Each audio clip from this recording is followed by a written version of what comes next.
Patience. Grab a drink, sit back, and explore the paranormal with us.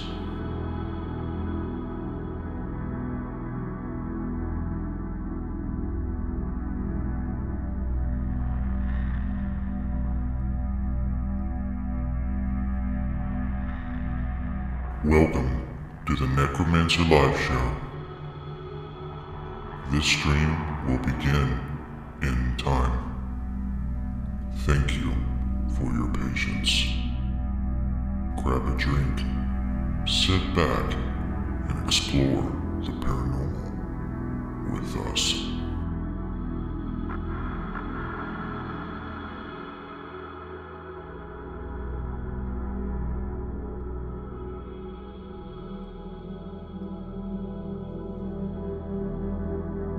Welcome to the NECROMANCER live show.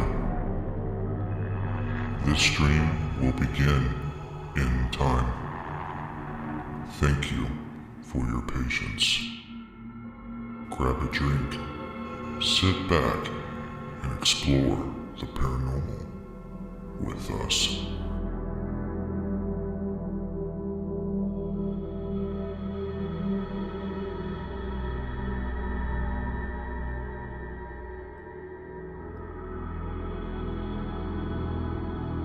Welcome to the NECROMANCER live show. This stream will begin in time. Thank you for your patience.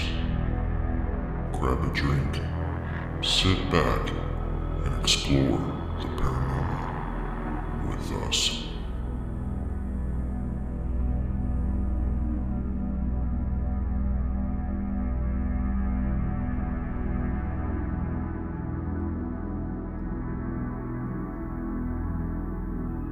Welcome to the NECROMANCER live show.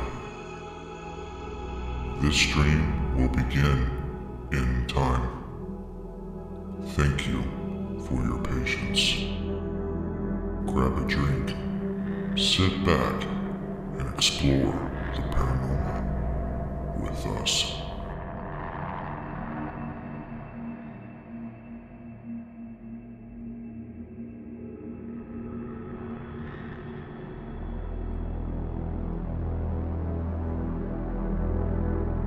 Welcome to the NECROMANCER live show. This stream will begin in time. Thank you for your patience.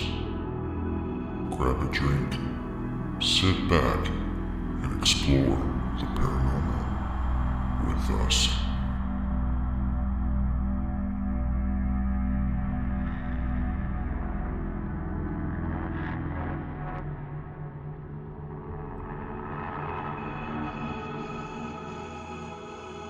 Welcome to the NECROMANCER live show. This stream will begin in time. Thank you for your patience. Grab a drink, sit back, and explore the paranormal with us.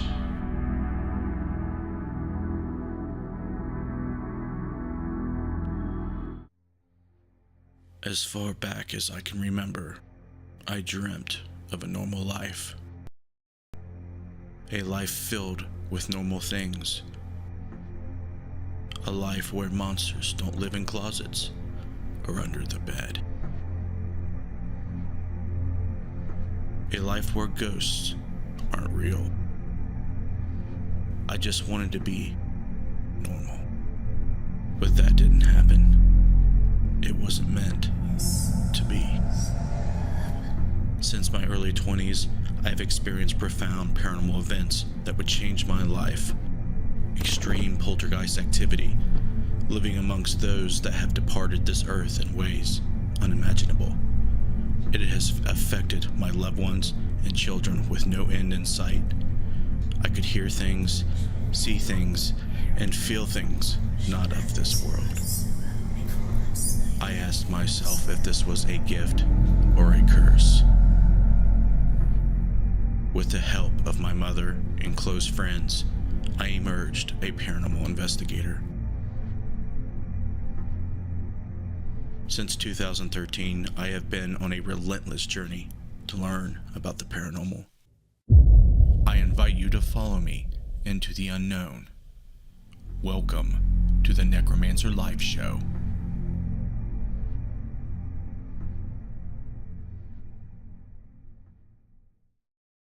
Hello, friends.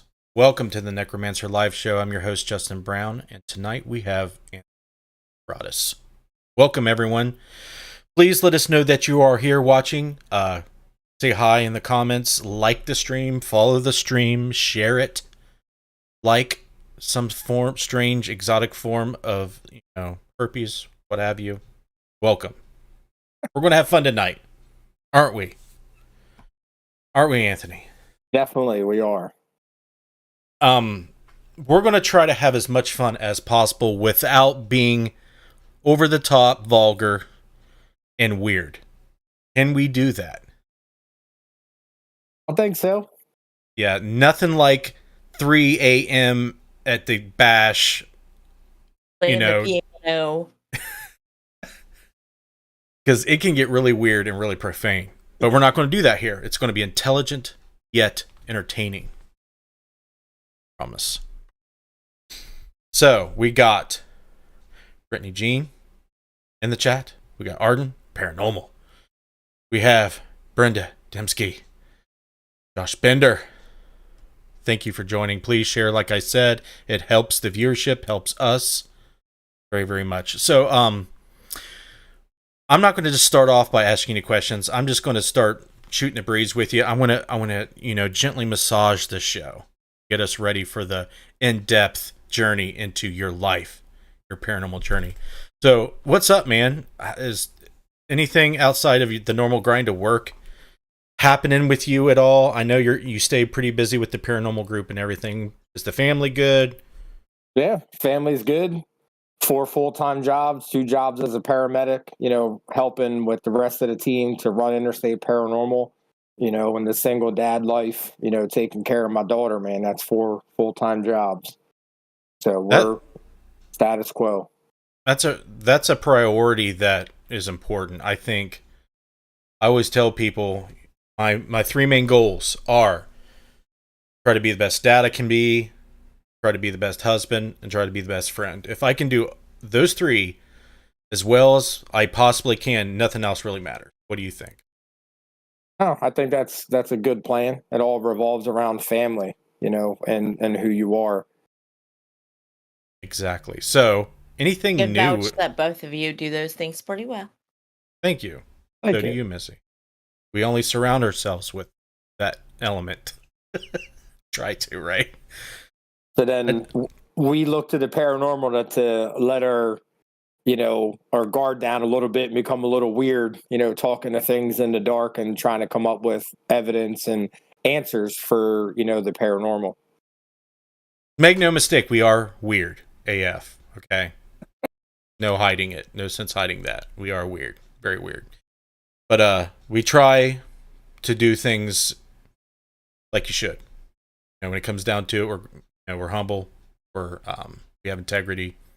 We like to, indulge when the time is right. But I mean, tell these folks what you do. I mean, you're a paramedic, right? That's right. You ride around in the damn car and save people's lives. You respond to people's calls that need help. Let people kind of know in a nutshell what the hell that entails. It's a gift and a curse. I'll be brutally honest with you.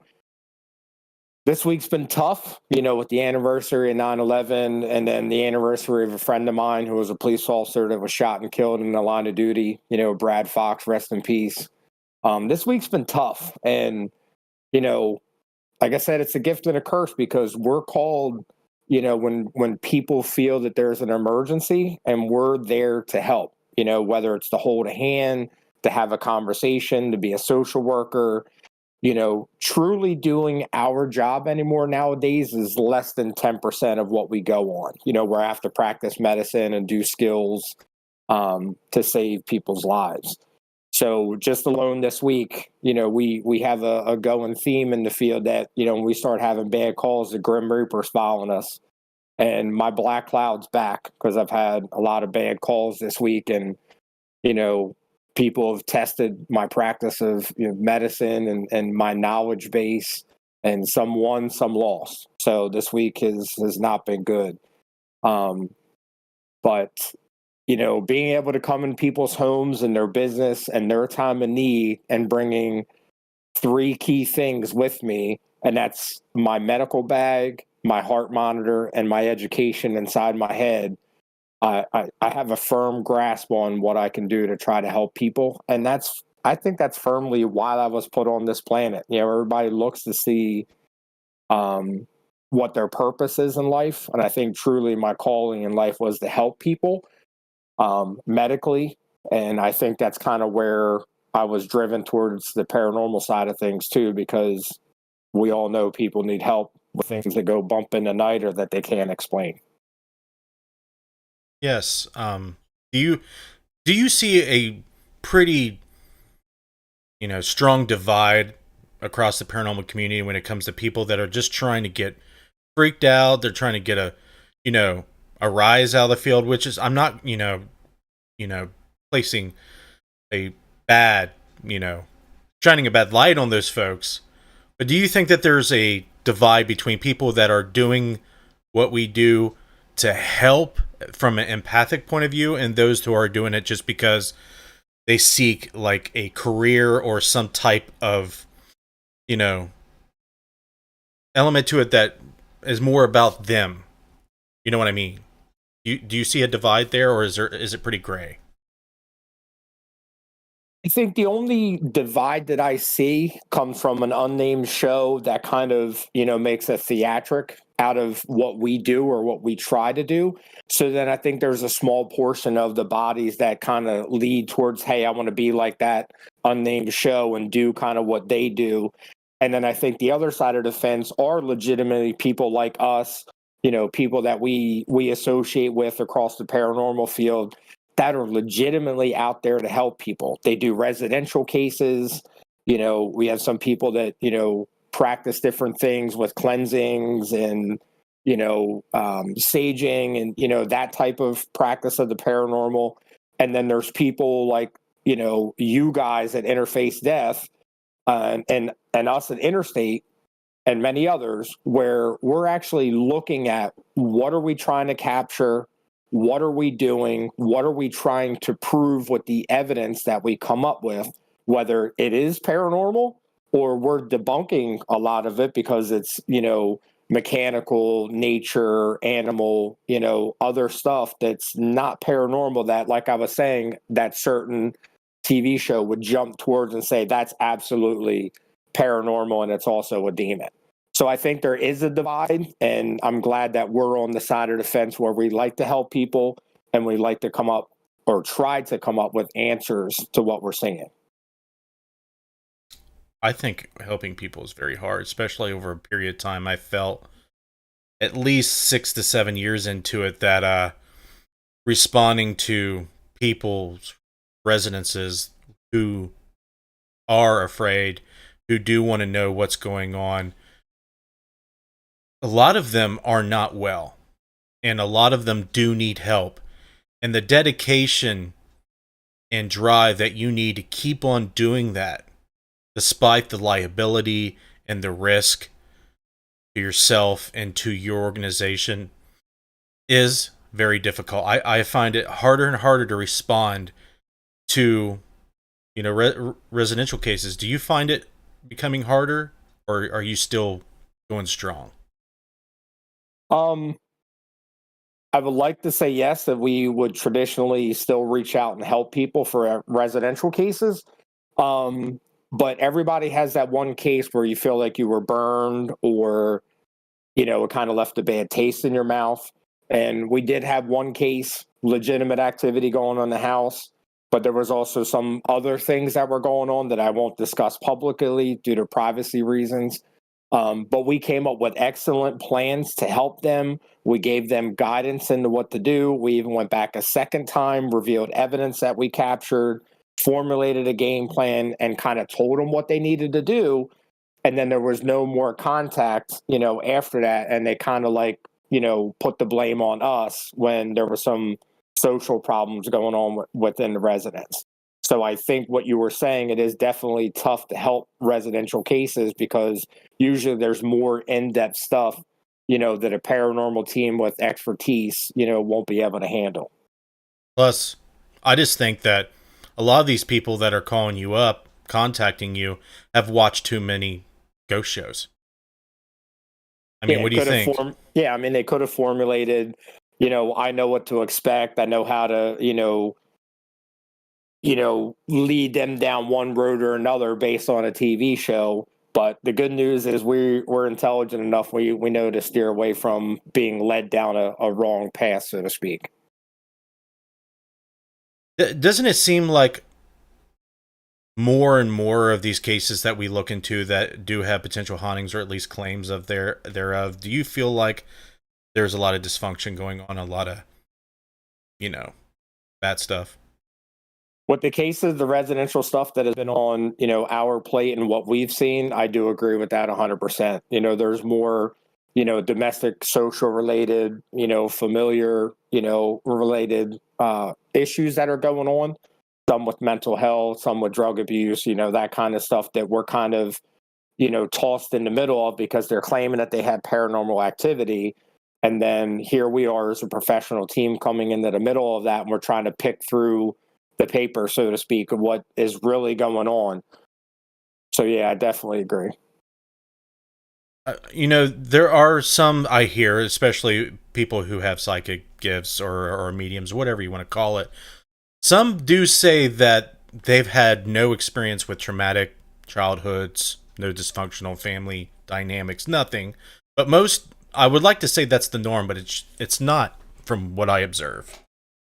And I think that there's a link there. I think there's a correlation between high stress, high anxiety, traumatic, stuff happening in your life and paranormal phenomena. I have my ideas and theories. I would love to leave this earth knowing that hunch is right. You know what I mean? Like there is a connection with whatever energy field we're dealing with and, heightened emotion. And the other connection and correlation that, is kind of, I find interesting too, is that if you go through a lot of our friends, followers, viewers, people in the paranormal field, a lot of us are in the healthcare, law enforcement, like fire side of things. And it's almost like there's some sort of like underlying DNA that, the medical investigator in us, the fire and police investigator in us wants to validate what we've seen in life. We see a lot of death. We see a lot of passing. It's like, that person was just talking to me 15 minutes ago, and now they're completely dead and gone. And now I'm telling their family member that they've passed.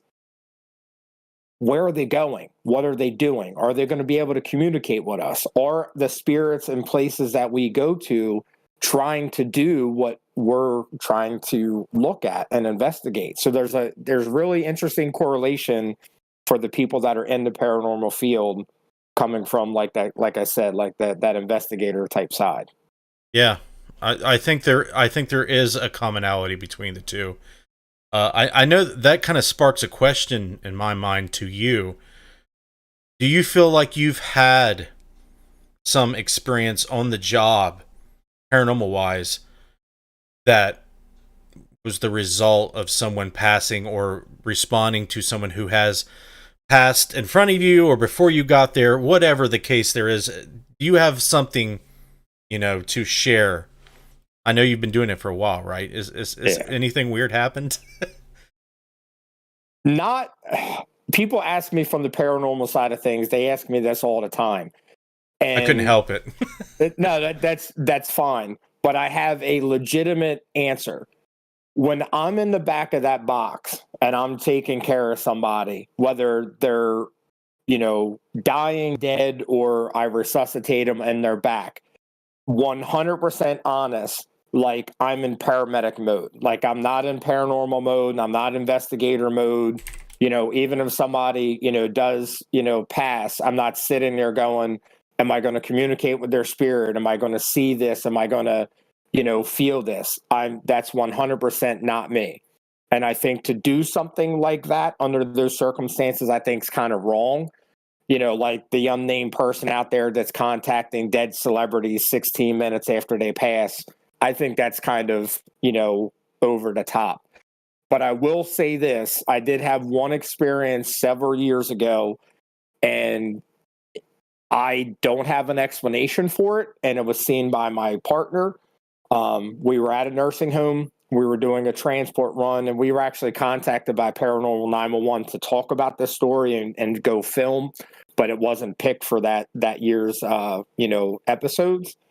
And we were walking past the nursing home room, and I just felt strangely gravitated to look into this room. And when I did, there was a bunch of family members standing around praying at the edge of a bed. And what I saw looked like a black shadow in the form of a hooded figure.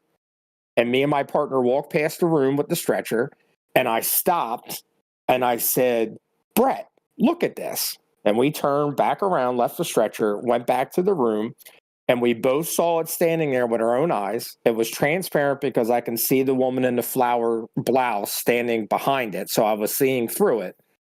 And then we both looked at each other to try to, you know, process what we're seeing, and look back in the room, it was gone.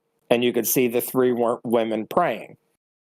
So we kind of like, okay, whatever, that was weird. We leave, get in our truck, start heading back to our hospital. And his pager goes off for the firehouse where he works, which covers that nursing home. And his wife happened to be on the ambulance that was dispatched to that nursing home, to that room number, for a cardiac arrest in a patient. And the patient was pronounced deceased in the room. So to see that figure and know that the ambulance was coming there for a cardiac arrest, that was completely weird for me, because I don't have an explanation, but I know what we saw. Truly, that is interesting. That is the only thing that I've had, you know, while working in EMS.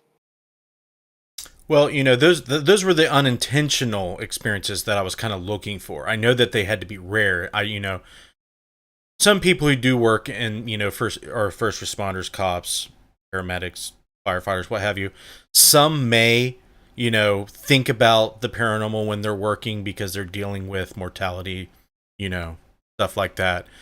But I would not expect most of them to seek out experiences or even try to look at it from that lens because they're working.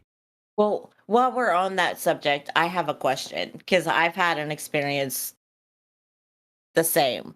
By all means. I got in the ambulance one night. We had just transported a deceased patient to the hospital. We got toned out for another run, and I get into the squad, and the person that we had just picked up that was deceased said, "At least you tried." Now, have you ever had an experience like that? No, honestly, no. Well, Missy is cursed with clairaudience that is far beyond annoying. Okay? Sorry. Well, you can't help it. Right? It's just some people that you didn't ask for this shit. No. But it happens all the time. And you know, when you're out doing that type of work, it's going to, you know, say things that, you know, concern what you're doing. But I feel that people who have those type of gifts, whether it's clairaudience or they're empaths, can't help for that to be working while you're working, if you know what I mean. Like, when I go out in my job, yes. When I'm at work, I kind of compartmentalize, and I feel like that's what Anthony was kind of explaining. He just focuses in on what he's supposed to do. And, I work in a supplier for Honda and Toyota. I'm not going to have a lot of paranormal experiences, but if I'm there by myself, things get weird. Okay? I see, it's like the place is still operational, but there's no one there. You hear things, you see things out of the corner of your eyes. It becomes weird. But, I don't know if that's my mind playing tricks on me. Some people would say it's not. Some people say it would. There's no way to know, really. But when I go to events, when I'm at softball games, when I'm out and about, and especially if I'm investigating, I do have, the sixth sense about things that I trust.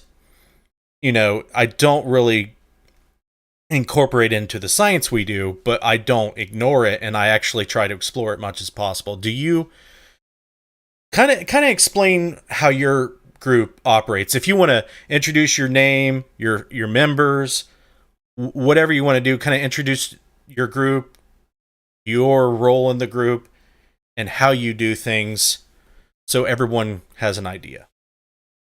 So, as you all know, my name's Tony. I'm the founder of Interstate Paranormal Research. Some of our gracious members are live tonight with us watching this. Brenda, Dembski, Brittany, Cindy. Those three girls that I mentioned are the workhorses, behind the team. That's part of the admin team that keeps, the ship in operation. Other members, I can't see exactly who's on, but we have Paula and Craig. Their son Damien. We have Megan Hansen. Her brother has now joined us. We also have Brett and Jess Van Dyke. They travel all the way from Pittsburgh, to events that we have in investigations. We have Kayla Dembski is also Brenda's daughter on the team. We have a great team. We just brought on Jody Heckert. It's kind of funny because he used to be our pizza delivery driver at one of our locations, got extremely interested in us. We just brought him on. He's making great progress with the team, very enthusiastic. I can say everything about our team is we have enthusiastic members that are willing to help. They go above and beyond. We cover 4 states. That's Pennsylvania, Maryland, Delaware, and New Jersey. So if anybody needs any investigation services in those areas, please feel free to reach out to us, and we'll get back in touch with you. We're How would you like busy them team. to? How would you like them to reach out? And I'll put a link. Interstate Paranormal Research at gmail.com is our email. All you can one reach word? out to us. All one word. And Arden posted the YouTube link on the YouTube NECROMANCER show. Interstate Paranormal Research at Gmail, right? Yep, at Gmail. We're a very professional but fun group. It's like a big family, but when it's time to get serious and try to get some answers to questions, that's exactly what this team does. We have been working together, for a little over a year now, after we revamped the team and moved forward with these gracious people that we have on the team now. We have now entered into a business contract with the George Taylor House in Catasauqua, PA, to host and, lead all their paranormal investigations out of that location, which has proven to be a great location, for us. And we're ready and able to spread that wealth with everybody else. We are pretty action-packed. We like to try to do at least 2 investigations a month, sometimes more, sometimes less, depending on our schedules, because it is a volunteer team, but we do, have a good, strong commitment from everybody. So we have a lot of stuff coming up. We have a lot of public events that we're now hosting. That's something that we're starting to dabble into. We have team merchandise that we've, reached out and acquired. So stay tuned for our merchandise to be posted. That includes T-shirts, hoodies, some other stuff that you'll see at our events and, posted online in the future. We're also hosting celebrity events where celebrities are coming out, investigating our locations and, allowing the public to come out with ticket sales to join them on the investigation. One of the biggest things that we're doing that we've been promoting for months, and we're going to continue to promote that, is the Harvest and Haunts Festival at the George Taylor House, which is October 29th from 10 a.m. to 4 p.m. So if anybody's in the area, come on down for a great festival. Be tons of vendors, tons of food. And then if you're interested in investigating the house, Scott Porter and Stephanie Burke will be in town for that event. We have a Christmas or a Thanksgiving Paranormal Friendsgiving event at the house. And then we also have a Ghost of Christmas Past event on December 17th with Keith Johnson and James Anito coming down to talk about the good and the bad and, and ghost hunting. More events are coming out next year, so stay tuned for a big announcement for sometime in the early 2023 for the George Taylor House. So I can't say enough about the team. Our name's out there. You guys, have seen us. You guys been on investigations with us. We're all about helping people and being professional and having fun while we do it. So Josh Bender said, "Thank you for everything you do, Antonio." Bender. And Cindy said that the world's largest ghost hunt is coming up. That's correct. We're at Samuel Miller Mansion on September 24th. And Derek said, shared like rum with Antonio. Shared like my rum with Anthony. Like my rum with Anthony. Yeah, Yes, I owe you a bottle. Oh my God, everybody's just going to have alcohol poisoning. All right. So let's get into nuts and bolts here real quick, man. You know me. So kind of explain your process, your methods when, like, let's just say someone calls you up and says, I think my house is haunted. It's messing with my kids. It's messing with our sleep. We're scared out of our mind. Can you help us? Can you do anything? What do you do? So first of all, I alert the team that, we're contacted by a residential case or a case that's, manifesting, problems towards the kids and the family. Put them on alert, like, hey, we're looking into this, stay tuned, because, typically with location investigations, they're pre-planned, whether it's scheduled, 1, 2, 4, 6 months out, deposits, that kind of stuff. That's all like prearranged over time. Residential cases, I'm a firm believer that if somebody's being attacked or it's menacing, that we need to get in there as soon as possible, so to speak. So once the team's put on alert, I'll reach out to the people. I like to actually talk to them. I like to interview them, find out what's going on, talk to them, see where they're coming from. I'm a pretty good read of character, with people verbally. And then if I feel we can move forward, I actually like to go out. Usually one of my teammates will come out, whether it's Brenda or Brittany or Cindy will come out. We will go out and boots on the ground kind of thing and take like a preliminary look at the house. And that's a multi-role preliminary investigation. That's to see what the house is like, see what we're dealing with, see the people in person. So I can try to read them in person, get a vibe, try to read their aura kind of thing. Also, it gets a layout of the house. How are we going to set this up? What equipment are we going to need? Where are we going to put it? How are we going to best cover this location to try to help? And then once all that's formulated, it kind of jumps over to, all right, when can we get in? Who's going to be able to come kind of thing, and devise a plan for that first true team investigation. Do you think it's worth it to do background checks on the folks that you're going to residents? I mean, it wouldn't hurt, if you were looking down the road to like make sure you weren't walking into like a serial murder's house and we're all going to get shot and killed. But I mean, for me, I have not done that, and I'm not saying that's right or wrong. I'm just saying I'm more looking for the people because I ask questions, and people are pretty honest and open about things. And I can tend to see if somebody's, not telling the truth and kind of read between the lines. So I'm not going to say no, it wouldn't be a good idea. It's not something that we do.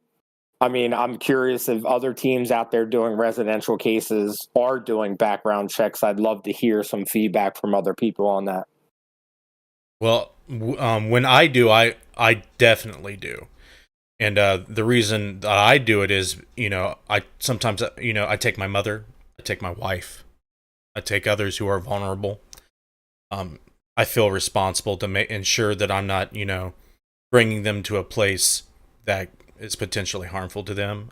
Sometimes it could give you insight on character and motive. Like, do you ever ask who referred you, how you found out about us, type of thing? Because that could kind of lead into some interesting questions.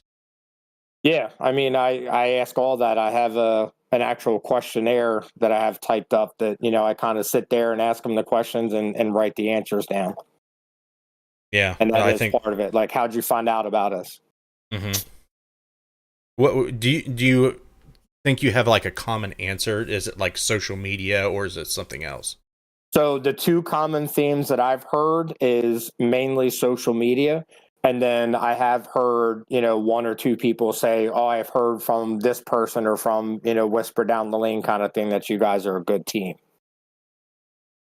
But Yeah, mainly social media. Social media seems to be a thing. I know a lot of people locally, they'll Google paranormal ghost hunting investigator in, Southern Ohio, Hillsborough, or whatever. And I'm the only one out here. I'm the only one in my area. So sometimes I get quite a many calls, but I rarely take residential cases anymore. Mainly because I can't invest the time and energy that I feel like is required. I don't want to swoop in there with a recorder, for 8 hours or whatever and feel like I've helped them do anything. I feel like if you are going to help someone, it's going to be almost for life. It feels like that, don't it? Oh, and that was a very humbling statement that you made earlier, is that the devotion of time. Because, time is not something everybody has. I mean, we are busy, so like you said, if we're getting in there and dealing with a case that's, harming kids, it is going to take a lot of time, and time may not be what we have. So, with the one case that I spoke of earlier, I felt in the time that we have, the time that we committed to going there, we did the best all around thing that we could do for them, even with game plans moving forward. We even had, a former team member give them some actual counseling from a counselor, standpoint, which was free of charge.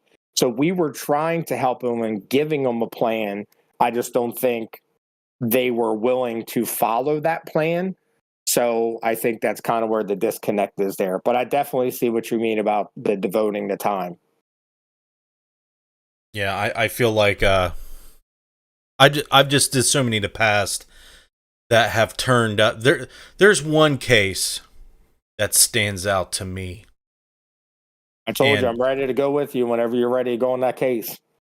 Well, I won't be going back. Oh, okay. That case is long closed. But it's the case that you dream about. The one that someone's child has just, died horribly in their home.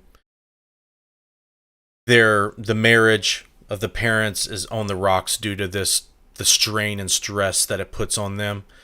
One doesn't want to let go. The other one does want to, because they want their life. They want to, of course, they miss the child. They feel horrible about it, but they want to continue their life where the other one doesn't allow it. And so basically, they died with their child. Yeah, the child died in the home of respiratory issues. She basically suffocated to death in the garage. The father is the one that was having the problems with the mother not letting go. Naturally, the mother is going to be hard for to let go of something like that easily. And I can relate, but her father was at the point where, she's not going to get out of this. She's not going to make it out of this, and it's going to hurt the marriage. But he was experiencing things along with his wife that he could not. So he called. it was the cousin of one of a former member of our group that, you know, got the lead on this case, and he wanted us to come in to see if we could validate what he was experiencing. And oh my God, dude. Boy, did we ever. It was the first documented proof of electronic voice phenomena that I've ever recorded and proved. And this dude, she manifested to him, basically, while we were there. And I felt like I was able to help this man know that not only she was there, but she felt like she was clinging to this world because mom and dad were in rough shape. You know, dude, she died like 3 days after Christmas. The tree was still up. Dude, nothing was changed. Her room was not touched. There were shrines of her everywhere. Dude, it was insane walking into their house. No, it's a whole bunch of nope when you're a father dealing with that stuff. So Right. those are the cases, like, if I knew that if someone called me in with that, I would be there like right now. You know, I would call off work because I know that it's real, that it's there, and that it's going not only to find, you know, there's a possibility of finding data that will help push the field, but you're going to help somebody for real. You're really going to help somebody, whether it's a little or a lot. That matters to me. Mm-hmm. I guess it would depend on what matters to each individual team, whether they decide to make an investment of their time and their energy and their money to take on the cases. So yeah, there's that one that always stood out to me years ago. Chasing the Dragon. I mean, yeah, and being a father too, so I could see that. I couldn't imagine being in that situation. It's insane. But I think that's rare. Do you feel like it's rare, the cases that, you know, you're dealing with untimely death of a child and the parents are, you know, experiencing things that they're not fans of the paranormal, they don't watch ghost shows, they don't even believe in this stuff. They may have, you know, spiritual beliefs and stuff, but the father was straight-laced. He didn't, you know, he was basically agnostic. He wasn't religious. He didn't believe in ghosts at all. He does now. So I just... is there any case like that stands out to you that you've had in the books, or is it basically just people having bumps in the night? Pretty much like, you know, bumps in the night, some residual stuff like PK stuff going on. A lot of stuff, you know, that we've dealt with has been, you know, messing with the kids, you know, letting them see things and hear things that are unexplained. We did have one case. She's kind of haven't pulled the trigger yet because the husband's kind of scared if it's going to stir it up even worse. I think her case is more of somewhere along the lines in a former residence. She picked up a follower kind of thing that's kind of romantically attached to her and just doesn't realize that he's dead and, you know, she's not going to date him kind of thing. And everywhere she goes, he follows and watches her, and she sees him, she feels him, the kids see him, draw pictures. So once she pulls the trigger and you know, gets us in there, I think we could help that case pretty easily, you know, once we get in there and, you know, start talking and getting some EVPs and, you know, trying to get contact with the spirit that's there. I think we could help that situation pretty easy, but nothing that I can recall with, you know, like you were talking about, like dead kids, like, you know, and the parents. Not yet anyway. Yeah, hopefully you never do. Yeah, my phone will ring tomorrow. Thanks. That would be weird. Yeah. Next week's episode. Like, you're welcome, man.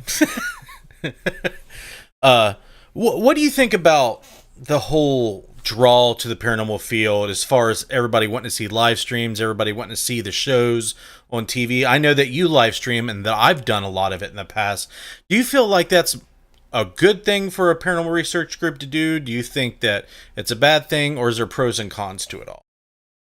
I think there's pros and cons, to be honest. I mean, I think if you truly want to get in there and investigate a location and do exactly what you do, and, you know, like us learning from you and what your team does, actually doing the investigative part of things, you can't do too much live streaming, because then that takes away from actually investigating, doing research, you know, trying different techniques to try to capture stuff to prove things. But I do think live streaming is a good thing to have with limits, because that allows other people to follow you, see what you're doing, see how you do things, and puts them in virtually your shoes while you're in that location. That's why when we go to places, we're usually in there a long time between setup and breakdown, sometimes 10, 12, 14 hours. We usually only pick like 2 times to go live. That way we can show you what we're doing, where we're at, how we're doing it. And then the rest of the time we're doing what we do best. And that's actually trying to find evidence that we can go through to prove. And not to throw Amy Bruni's name out there and Adam Berry, but they talk highly of when they leave locations, sometimes they leave with more questions than answers. And I think that's one of the draws to the paranormal, is that everybody wants to try to find answers. So, back in the day, it was taboo. If you investigated ghosts, you were frowned upon. You were kind of like this hidden society kind of thing. It was behind the scenes, and then obviously certain people put the whole science and the paranormal science and investigations in the forefront of people's minds, and we've progressed. And to be honest, I love where the field is now, for the most part. The teams that are out there, what the teams are doing, the equipment, the builders, the people like you, Justin, behind things that, like to teach people and that people look up to and like to get educated from them. I like where the paranormal field's going. Live streams, podcasts, that kind of stuff. The only flaw in the paranormal field, and I don't want to dwell too much on it because that's not what this conversation is about, is remember why you got into the field and why you're doing it now. You're not climbing up a ladder, stepping on other people to try to go someplace that there's no place to go to. 14, 15 years ago, that'd be a different story because everybody could fight for the first ghost show to go on TV.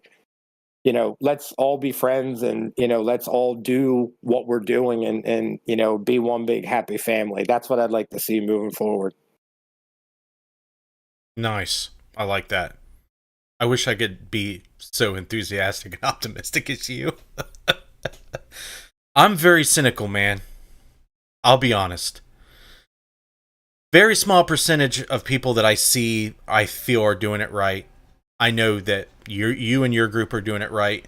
The main thing you guys are doing right is, you're in a learning process. You know that you don't know what's going on. You have feelings and beliefs, but you do not allow that to compromise what you're actually trying to do. What you're trying to do, like you said, is find evidence, right? Or lack thereof. What people do wrong, mostly in my view, is they allow their beliefs to create a bias on everything that they view in the paranormal. Everything on their photograph they can't explain is a ghost or a demon. Everything that someone says they experience in their home is a ghost or a demon. Everything. They caught 500 EVPs. Okay? I mean, these shows, they're trying to entertain people, yet they're trying to get people to take the field seriously. Like, how can you take the field seriously when your main goal is to entertain? If people actually watched our investigations, Interface Deaths, they would be so freaking bored, they would rather watch a white painted wall dry. Well, I disagree with that. Well, most people, okay? Most people who tune in to watch stuff want to disconnect from reality. They don't want to see people working and doing things hard. You know what I'm saying? That's essentially is what I'm saying. Yeah. But I think with you guys and what you guys have done in the past years and hopefully into the future is that you guys keep it real.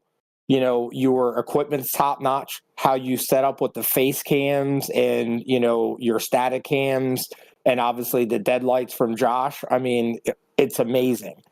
And the way you put together, your evidence and how you have the double and sometimes triple redundancy in there to make sure that you are capturing something that think you're capturing.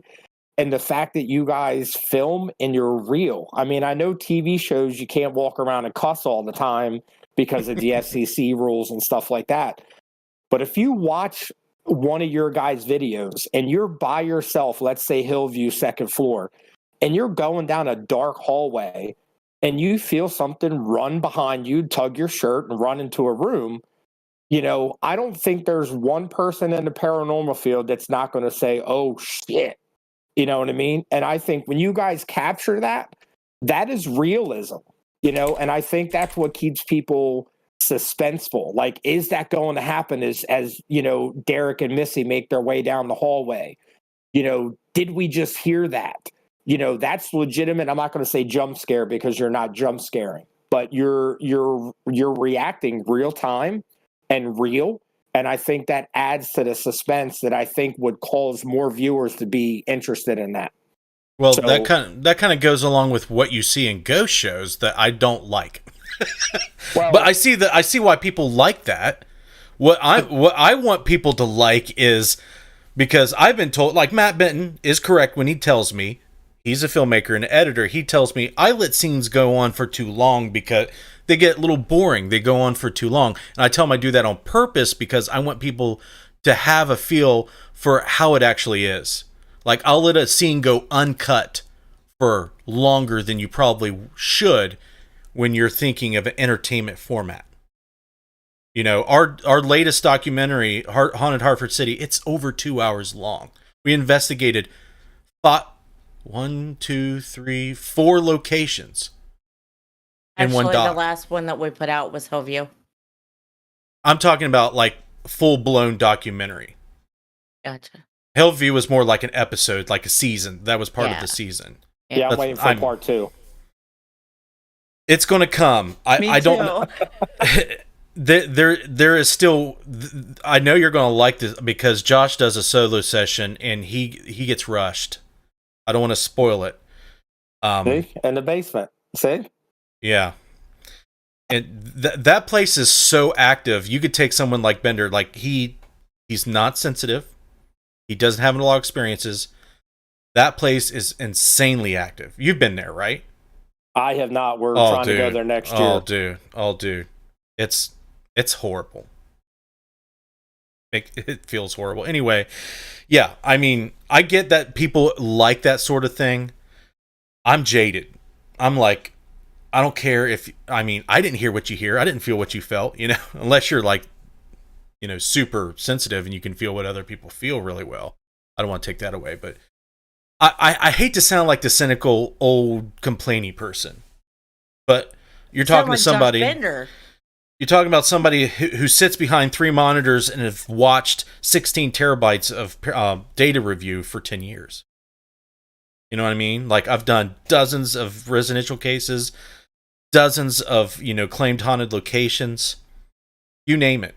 I've been from, East Coast to, Midwest searching. And I want to find methods that work. I want people to know what doesn't work. I want them to know what isn't paranormal. Because the more we know what isn't paranormal, it kind of makes things clear. I want the paranormal field to be clear. Yeah, it's going to help people focus.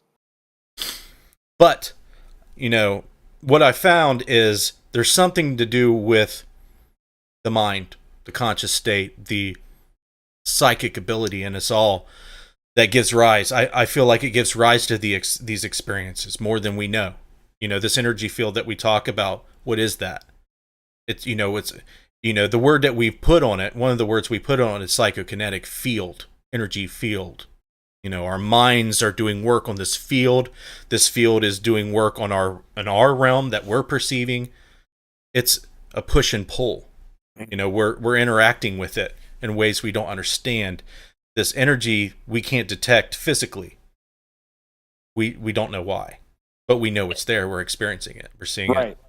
And to add on to that, I find it hard, to the people that want to learn and ask questions, what do you see? What do you feel? It's hard to explain that because I don't have a true definition of how, what, why kind of thing. I just know here's this, here's that.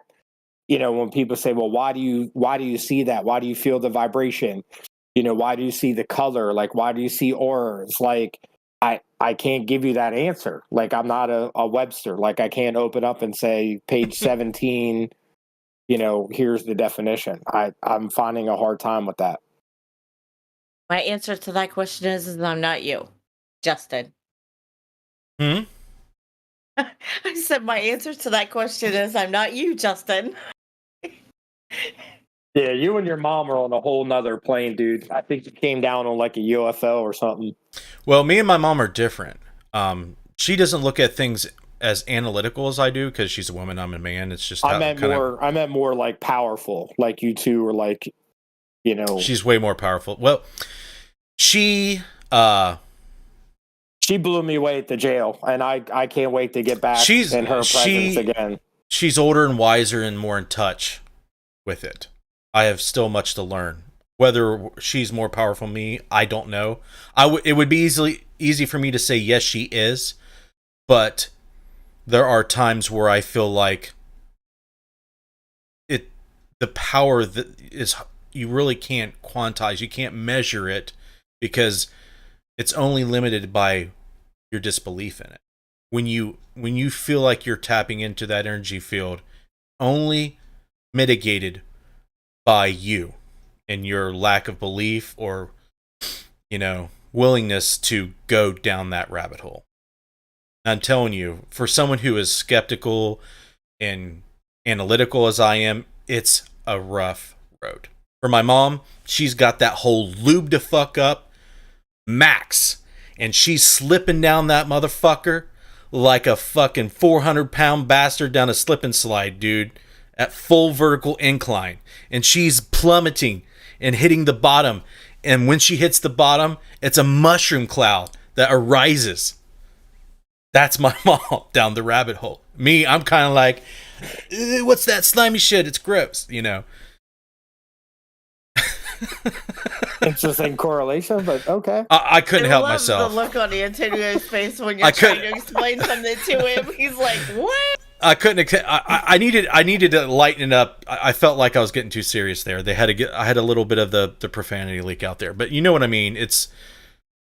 I don't know. I mean, before we kind of get into some of the things we talk about, we are going to take a look at some stuff and kind of give you guys, a take on. Oh, what's up, Eddie? Kind of give you a take on how me and Anthony and Missy kind of look at stuff we see online, whether we determine if it's real or not. Something we used to do on our Friday show that people loved a lot. And I want to get into this show. And Anthony, Bill Davis, some other friends of ours in chat that are some huge supporters of ours, I would love to have on and do those types of formats. But do you feel like that you want to talk about any type of metaphysical gifts that you have or anything that you research? Because a lot of people that follow us know that we research the psychics in our team and our psychic abilities, potential in our teammates. Like, it's like what we investigate almost more than anything else because I'm fascinated by it, right? Do you want to kind of, riff on what you guys do or what you do for that matter at all? Yeah, I mean, we talked about at the beginning of the show about being weird, right? So it's hard to explain, and it's not something I go around telling to people every day that I have a gift. You guys saw it firsthand. That was kind of like in the early stages of me really realizing that it occurred, was at the jail kind of thing. And then Jess was, communicating with me with, some things through Messenger that we were hitting on, pretty close. I think Missy and I, did some stuff too. And then it just started progressing to where, I was realizing that I had this gift and, I'm shown things, I'm told things by spirits when I'm on locations that I have no clue where this information come from. Because if Brenda, and Brittany are still viewing on here, they're our history team, and they do all the research. They don't send me any information. I'm completely in the dark about places. And then we'll go to a place and then I'll give them information that I was shown or told by spirit. And they'll go, oh, yep, that's it. Yep, that happened. You're off by 1 year, but yep, that, I have no explanation in that. I will say, you have an explanation for everything, which is why I think people look up to you. No, but I do have ideas. Go ahead. The very first time that I realized something happened, and I remember the date, and it was November 4th, 2014 at the old Clarksboro nursing home in Clarksboro, New Jersey with one of my former teams where, we had contact with a little child spirit down in a punishment room and physically made contact with my hand. I felt the electrical charge. I felt the pins and needles, the cold touch, and I actually fell backwards. And in reviewing the DVR camera, I actually was lifted off the ground about 16, 18 inches and thrown back about 3 or 4 feet. So I was actually thrown back by that energy. And ever since then, I was gifted with this clair essence gift of where I'm able to see and they show me things. And, it's kind of a gift and curse because sometimes you don't want to see that kind of stuff, but you can't, turn it off. They're showing you what they want to see or what they want to show you. So when it comes to, research on it, I'm constantly reading articles on, the third eye and, all seeing, the culture, the empath culture, trying to stay upfront on all the education, so to speak, that's out there for it. Because again, it's not, a mathematical equation. Like it's not, E = MC squared that was proven by Einstein. So it's still an unproven realm of what we do. So I'm just trying to stay up on it. Well, before we shift gears here, I'm sure you've heard me talk about it before, but to elaborate, let me start off by asking you a question. Sure. Your childhood, was it rough? Yes. Okay. When children are developing their senses, their minds, their character, who they are, okay, and they're in a harsh environment, a traumatic environment, constantly they're in fight or flight, they're trying to protect themselves from stress, anxiety that they cannot control. That makes you sensitive. Why does that make you sensitive? You have to protect yourself. You have to know, you have to read a room, whether you know if you need to walk past your dad quietly or walk into a room with your mom quietly or how you should treat your mom and dad in any given search. You have to be hypersensitive for your own well-being all the time, okay? And if it's not at home, it could be on the streets, in your neighborhood, at your workplace, at your school, wherever it may be. You have to know everything around you. You have to know beyond knowing, okay? Your survival and your emotional well-being depends on it. And that is running in the background. You cannot be doing that while you're eating your peas and carrots and watching Scooby-Doo, okay? That's your automatic survival tactic. So you learn that. You train without knowing. And when you get older, you're going about your life, something clicks, okay? Whether it's your sense of mortality and what it means to you, what is beyond life, what's beyond death, what's going to happen to your wife, your children, your mother, your father, the people you care about. Something will click. Doors will open. Senses will broaden. And you'll be using those old tactics once again in a whole new way. You'll be feeling an energy field that is very real and very fundamental to our reality in ways you can't possibly imagine. And the question is, does it affect this world? You better believe it does. Okay? I have witnessed shit levitating, throwing through the air, levitating and rotating slowly in front of me, deliberately wanting me to see it. Okay? Bullets being fired inches away from my mother without hitting her. Okay? I've seen shit that cannot be explained. I have talked to skeptics. I'm looking them in the eye and telling them this stuff, and the only thing they can do is believe I'm lying to them. I'm not. Well, that's because they weren't there. Right, but see, they can't get past that rational thinking, that Right. roadblock, which I completely understand, because I would think that they're full of shit if I didn't experience it. I think that's a great way to feel and be. It's a great way to feel and be, walking down the street and be like, look, that person's full of shit. That person's crazy. Which is why, like, when we talk about our episode at the jail, you know, and that constantly gets, you know, brought up, and I'm glad it's on camera so people can see that. And I'm like, you know, to the non-believer, the person that's not into the paranormal field, hearing this story, you know, they're probably like, this guy's crazy as shit. Like, this is completely weird. And then you watch the video, and then it's like, wow, like, that really happened? Yeah. I mean, we didn't make it up. But then Was we it- revert back to childhood, and the more people tell us we're crazy, we just, you know, okay, I'm crazy. And speaking of that, when we're talking about childhood, Missy, which was a good thing, and Justin, you just hit on that, you know, unless you wanted to get into that whole event, but I mean, that's maybe a topic for a different time. No, just keep rolling with it. Keep rolling. But the jail, what was the one thing that you felt and saw was able to help me come out of that whole situation? A childhood memory of a loss of a cousin.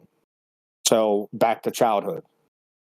Yeah, there's something that resonates with me that it's on the surface of everyone's psychokinetic aura and core. Like it goes back to their childhood as something that it's like their baggage, like their everyday carry. That's the way I look at it. Everybody has a psychokinetic everyday carry that they've been carrying forever. Okay, and I'm trying my best to figure out if you're nuts, because you know this is the first time I'm investigating with you. I'm doing things to try to break your character. I'm trying to crack jokes, and you're just not breaking. So at that point, Josh is tired of me doing that, and he's like, someone help him. So I'm like, okay, I shift gears, and I'm just like, all right, I start connecting in with you. And the very first thing is jarring because it makes no sense to me. I see a little blonde-haired boy running in the middle of two, you know, slightly, one has darker hair than the other, if I remember right, but they're running next to you in this park. And it's almost like slow motion. It's like you don't want that to end. It's almost like you're in that moment forever. And I'm like, I feel like I'm watching a commercial or something, because you know it's a happy moment. It's like almost like that scene in Happy Gilmore where you're, you know, his happy place. So I'm like, okay, I'm just gonna ask you, what's up with, you know, the kids at the park? Of course, you don't respond, but then we talk about it later.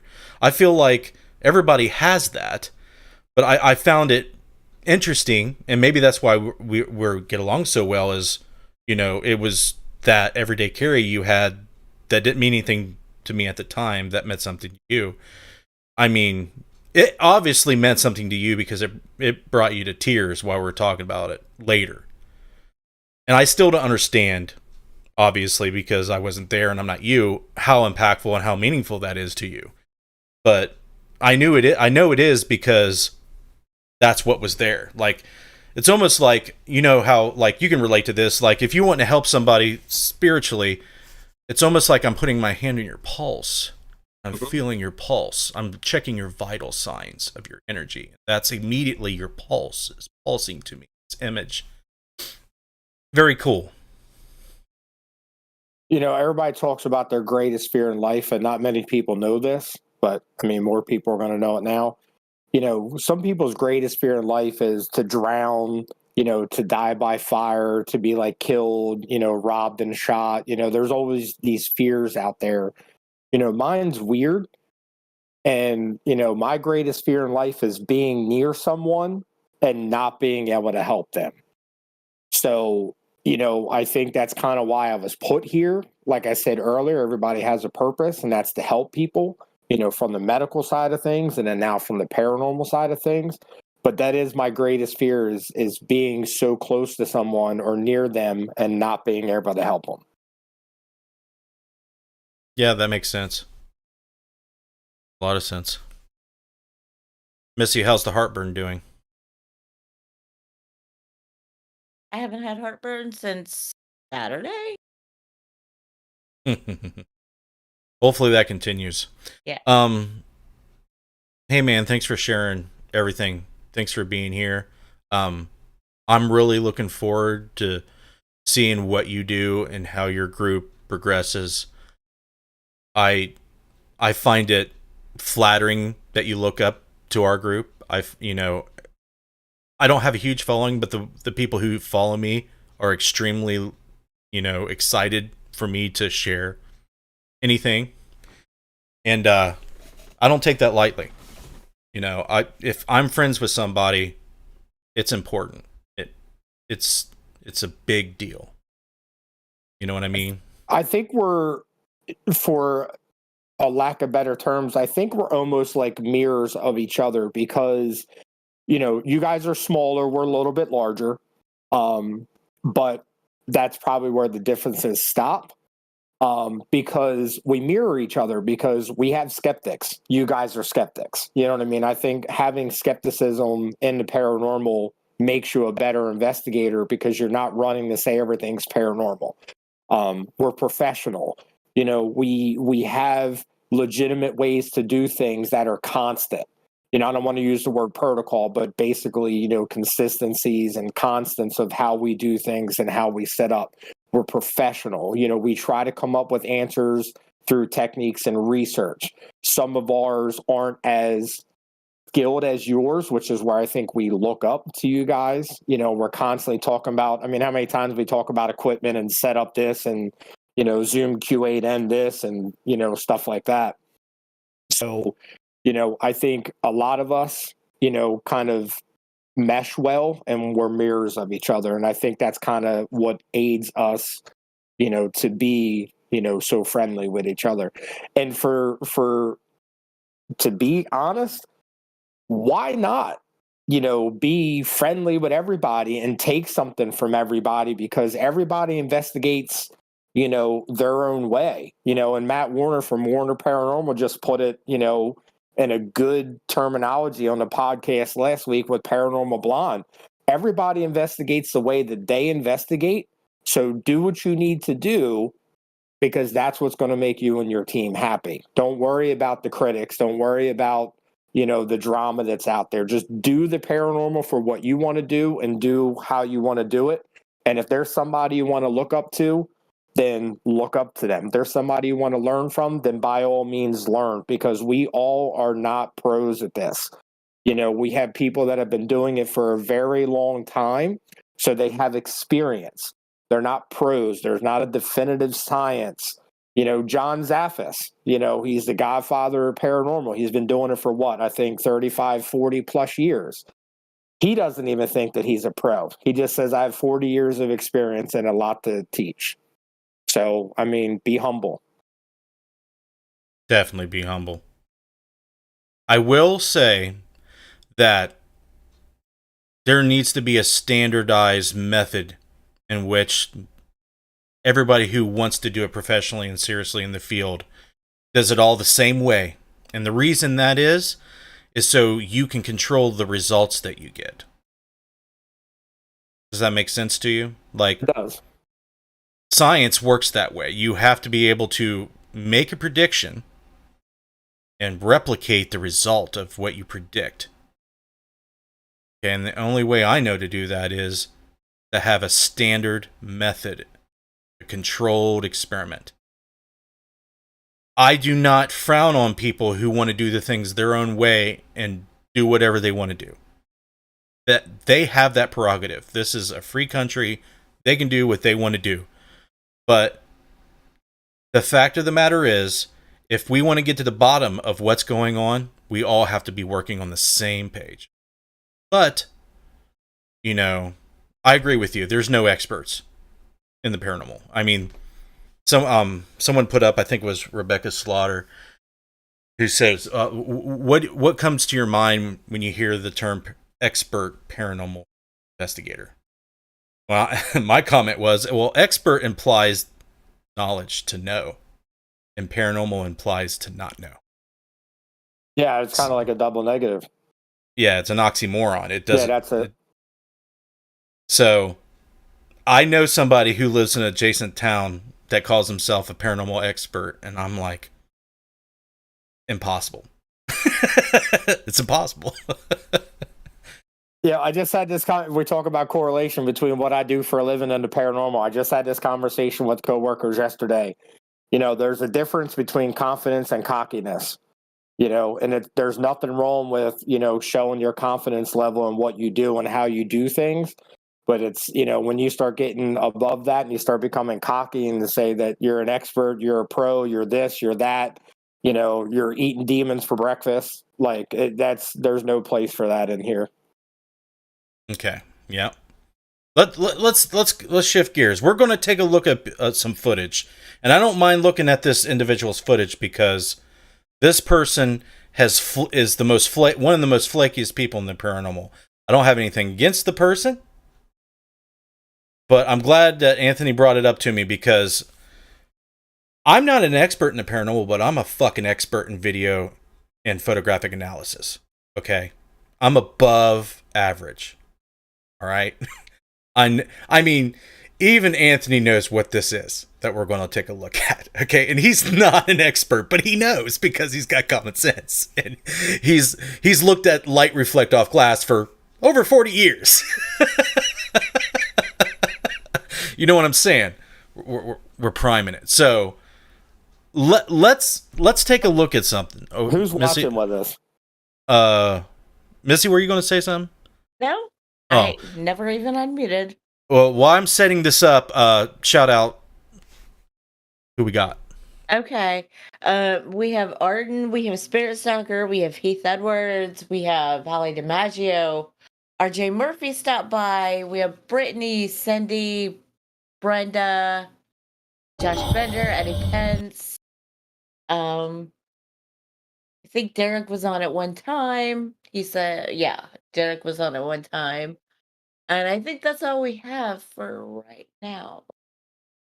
While Justin's setting that up, thanks to everybody for joining us on Necromancer tonight, and coming out and listening to us talk means a lot. And somebody, I don't know who runs your Facebook page, but they're watching. I think it's Megan.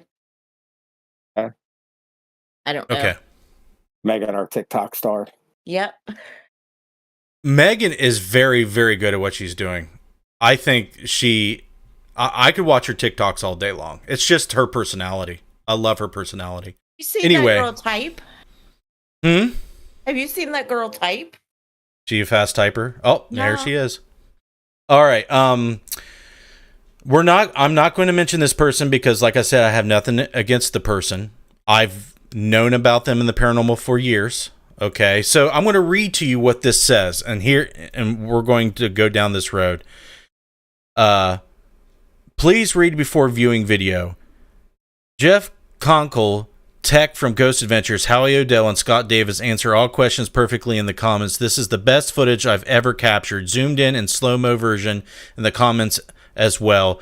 Keith Ramsey, Deep South Paranormal on Sci-Fi, and myself were alone in the building on our investigation. This is just my DVR footage that had no audio. You see the apparition at 013 by the mannequin case. I come in like an hour later, which the timestamp will jump like 45 minutes. Keith was on the second floor at the time, and you all know what Keith looks like, and that's not him. Okay? So they're saying that this person that we're going to see, it can't be anybody in their group because they weren't there. Okay? And I'm going to kind of explain my problems with that. I'm going to continue reading. You can see that that as I come into the room, it only has one door. I barely reflect in the case, and you have to be inside the room to do so. And as you can see, there is no one inside the room until I come in an hour later doing an EVP session and taking photos. I was bored having the plague and decided to look through old footage last night. A lot of DVR footage has never been watched. Well, I'm glad I did because this has been sitting on my hard drive since 2016. So we're going to take a look. I'm not going to play the audio here. I'll live stream it on Discord so Anthony and Missy can watch.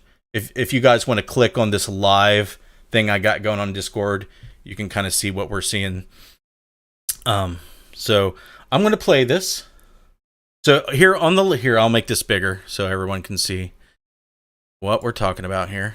So on the left, we'll make this regular size. Shit. Bear with me. Okay. So on the left, we have a display case with a mannequin dressed in period clothing.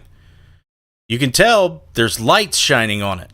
Probably a light from somewhere else and an infrared illuminator. Okay. Uh-oh, I hear myself.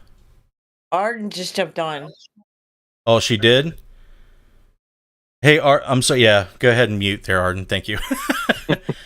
So, on the left, there's a reflective glass. So this is where it's going to appear. All right, we're going to play this. So we have reflective glass. And here, about 13 seconds, you're going to see where they put an arrow right there.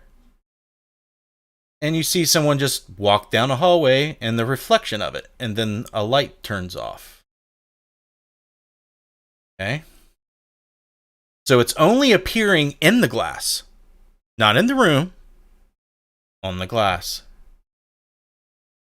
And you know, she comes into the room at a different angle. And it looked like where the light is being reflected was from another angle altogether. See, you can see her reflection there. As she walks by, you can see her reflection barely. I'll play it a few times. You have to be right there to reflect. But see, it's darker right where she was. Not as much light, so she don't reflect quite as much. Play it one more time. She gets there and you see her reflection. Then it goes away. Okay? So, we're going to look at what she claims is a full-bodied apparition. All right? So, you tell me in the comments, this thing, it's a dude in jeans and a t-shirt.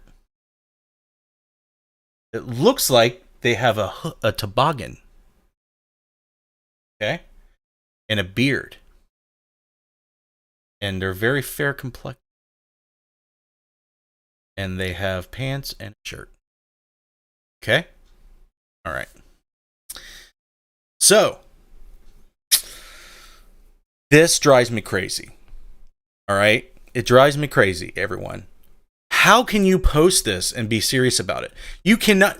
2016, you do not have timestamps. You don't have synced recordings where everybody is at the time. You cannot tell me that 6 years ago, you remember where people were at the time this happened.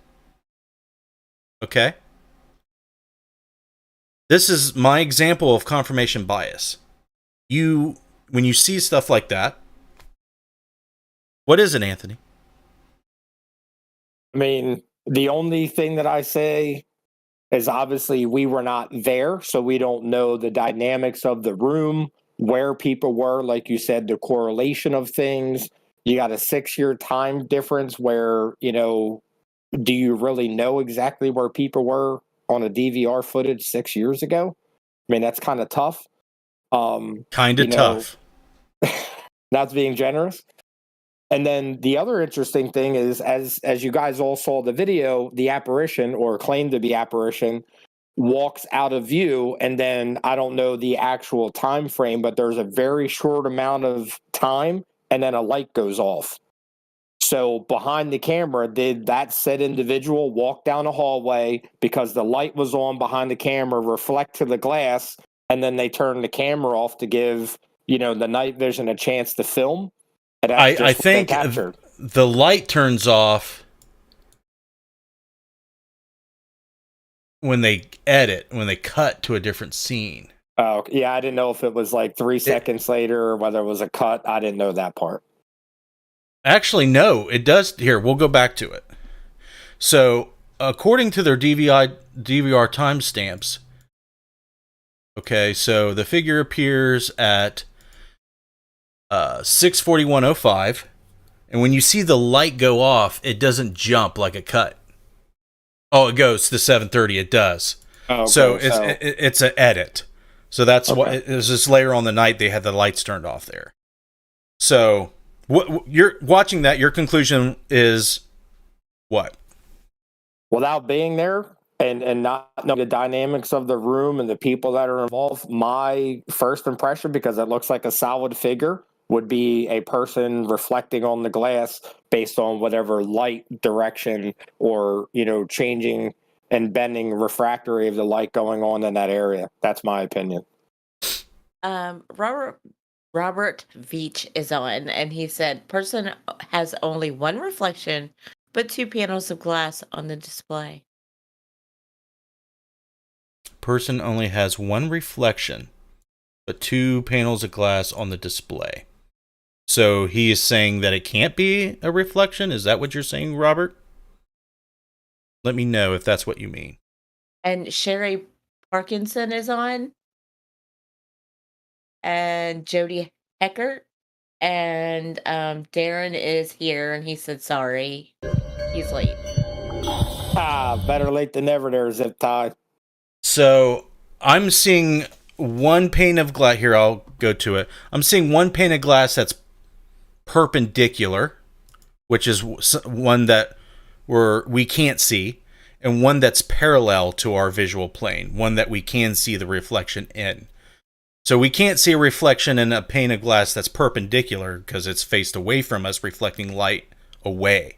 We can only see what this pane looks like. Okay? But there is a double. I think that he might be talking about, like, there's something double there. Let me know what you're saying. It's a box, so there would have to be more than one on the front, one on the back. Yeah. That's what he's saying. Yeah. Or one on each side.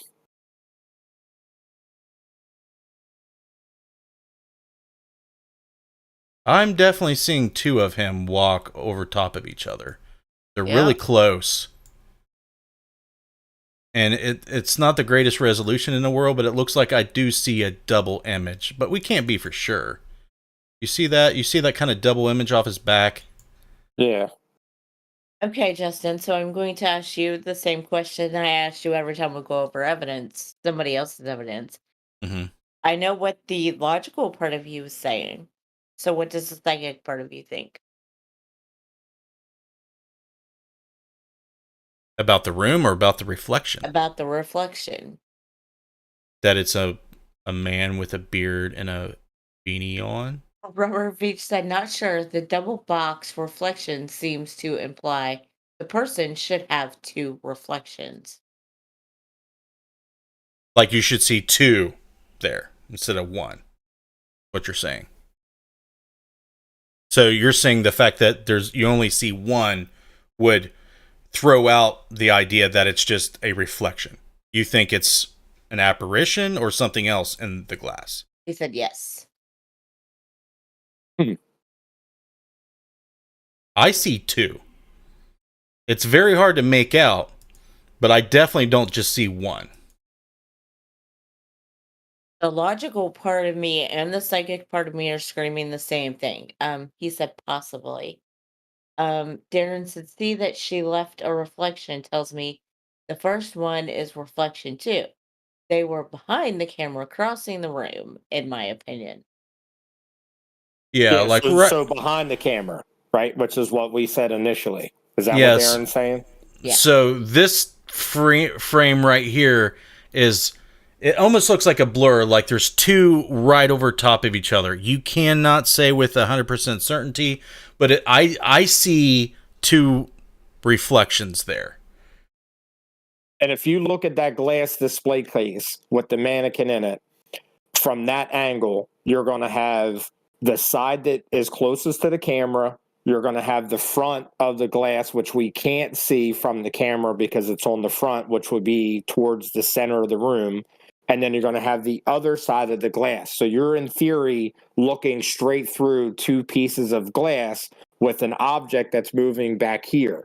So if the light's casting this way on the two pieces of glass at the same direction, it's going to almost look only one transference and then have a little bit of shifting as it moves behind the camera. That's what we're seeing, because we can see a definite double light square, like light going through a door, like a window in a door or something or whatever. We definitely see that. But when this person, I freeze framed it right here to where I definitely see a double image.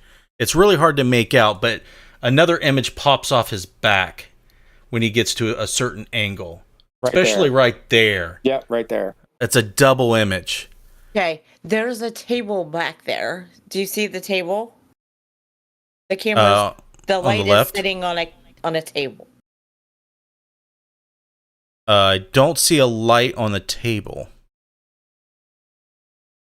Whatever the light source is. It looks like it's on a tripod, off camera. Okay, well, it disappears.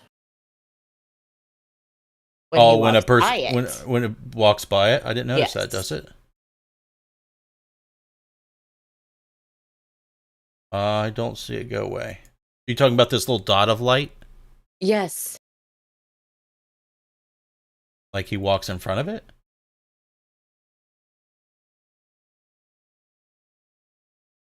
And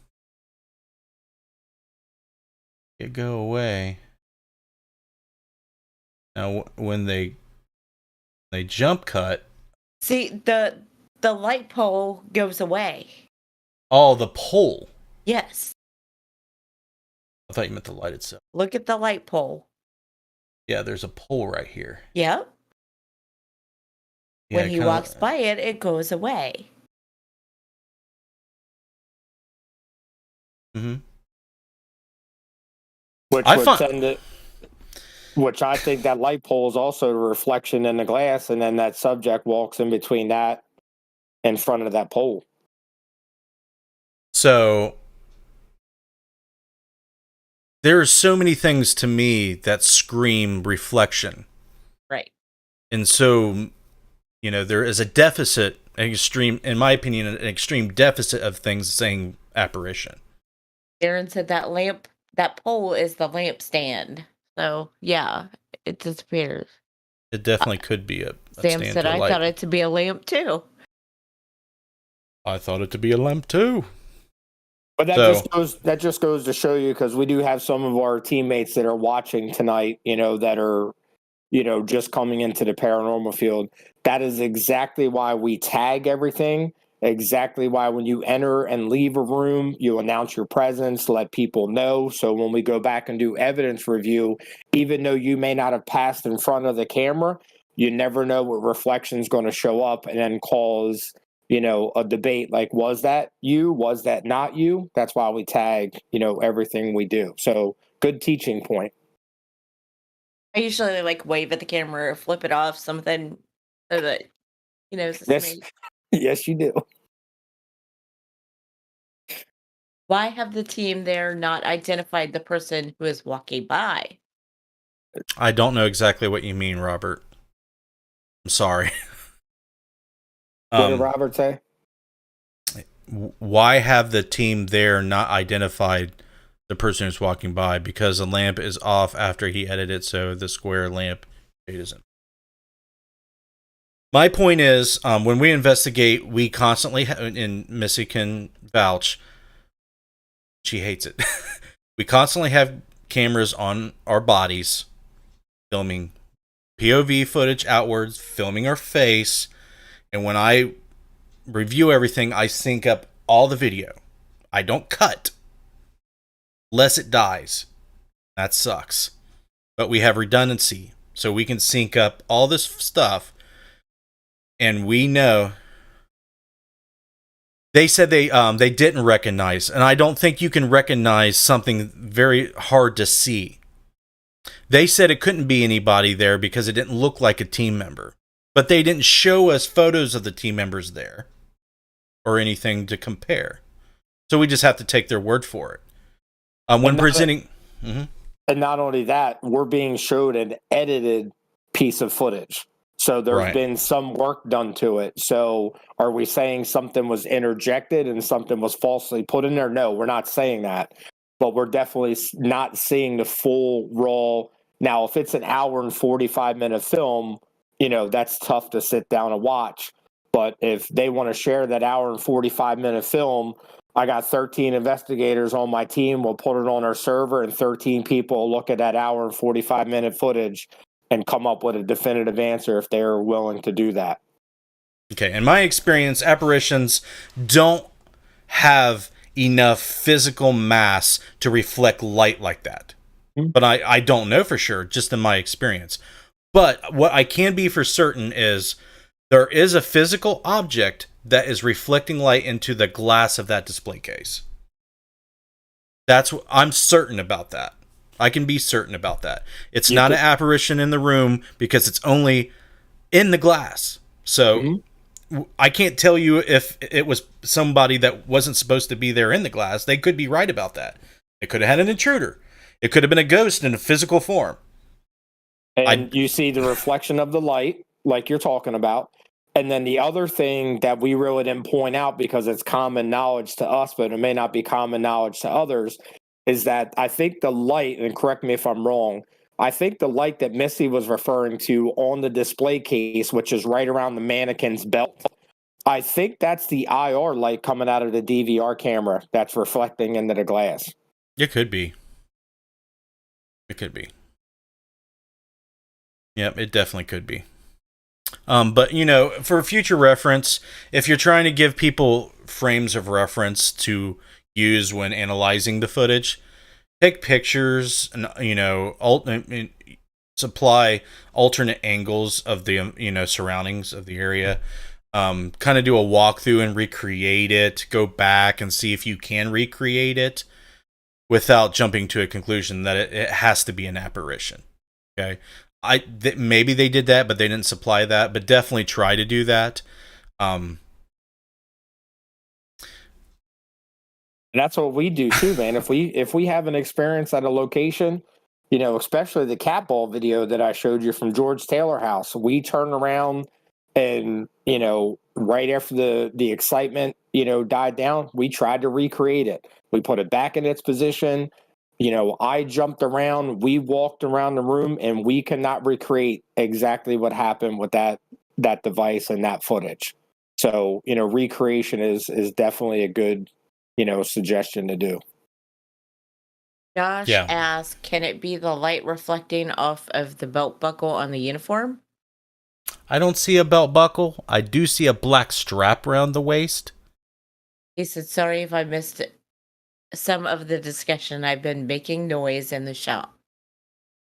So I don't see a belt buckle. I just see some reflection of a bright light that kind of looks like an IR illuminator, but I don't know since it's off camera. And I do see like a light panel. Maybe, kind of reminds you of those LED light panels that you use for filmmaking, for example. But that could be completely wrong. I don't know.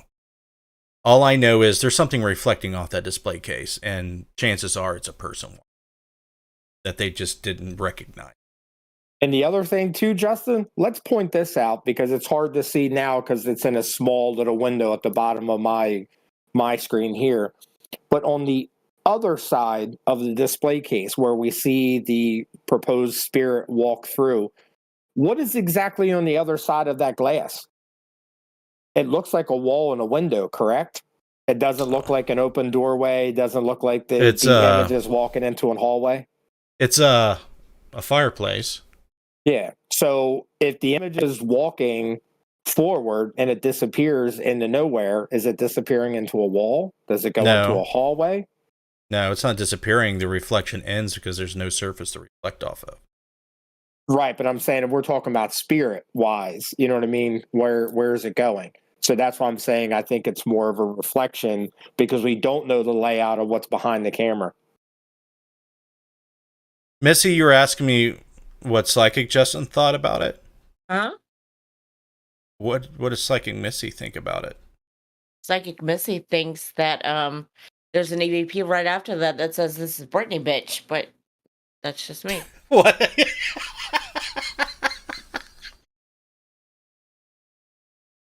Please tell me you're kidding. I am kidding. Thank you. Wow. Oh my god. Oh. All right. Antonio's gonna die.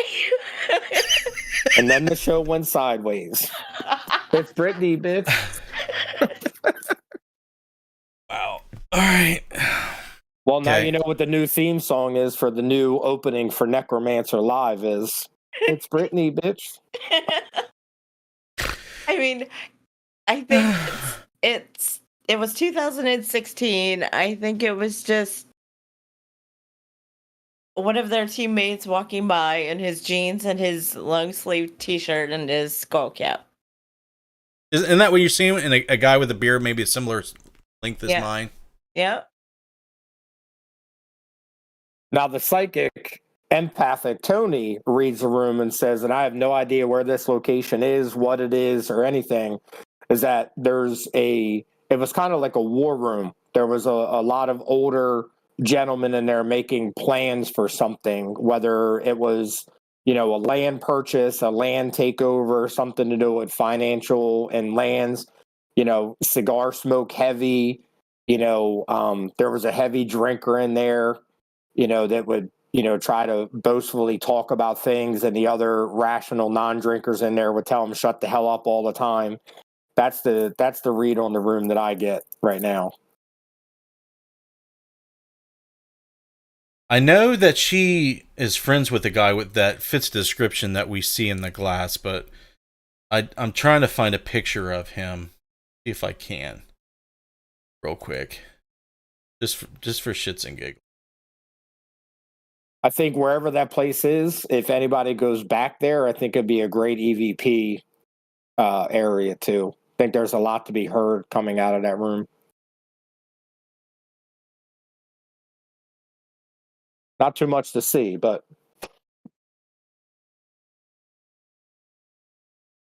I'm sorry, there's so much dead air. I don't know if this is worth my time. I know who the guy is in the reflection. Is someone that she's been working with in the paranormal for a while. But, everybody can form their own opinions on it. They don't have to agree with us. That's perfectly fine. I just wanted people to kind of see how we look at things like that. I've seen very few manifestations, and none of them look anything like I see with my eyes, light bouncing off of them. Like, it's almost like you're seeing it in another freaking dimension. Like it's either transparent, or it's like a 2D shadow figure, or it's some type of weird fucking anomaly that doesn't look anything like anything. Yeah, 2D shadow figures are what I've seen, and then the transparent cloud in the form of an older woman was what I saw at Samuel Miller. But she was definitely transparent because I saw the maintenance room right directly through her. But I saw a shoulder, I saw the nightgown, I saw, the flow of it, and her head was turned. Y'all better be going now. So, but it definitely didn't look like that video. It would be cool if things manifested a lot that would allow light to bounce off of it so you can photograph it or get a video recording of it long enough to say, hey, what's that? It's not supposed to be there. But that's why I kind of do what I do is I go through great lengths to get coverage like you mentioned before, so I can kind of give the raw stuff, say, okay, this is what I captured. Here's all the data I have. What is this? Okay. And just seeing something reflected in glass, I just don't understand how that's even offered up as anything potentially paranormal. Like, I understand from their point of view that they didn't think it was anybody from their team, and it couldn't be possibly anybody walking through there. But I know from experience that I can't remember those type of things 6 years ago, let alone the next day, let alone hours after. I just can't. I don't have that good a memory. That's why I say, from a teaching standpoint, tagging is so important. no matter where you go, what you are, because things, are constantly being audio, video recorded. So tag, tag, tag, tag. Justin's brain would have a seizure. I would have a seizure over what? If you had to remember something like that. Oh, I don't try to. That's why I have everything recording everything, so I don't need to.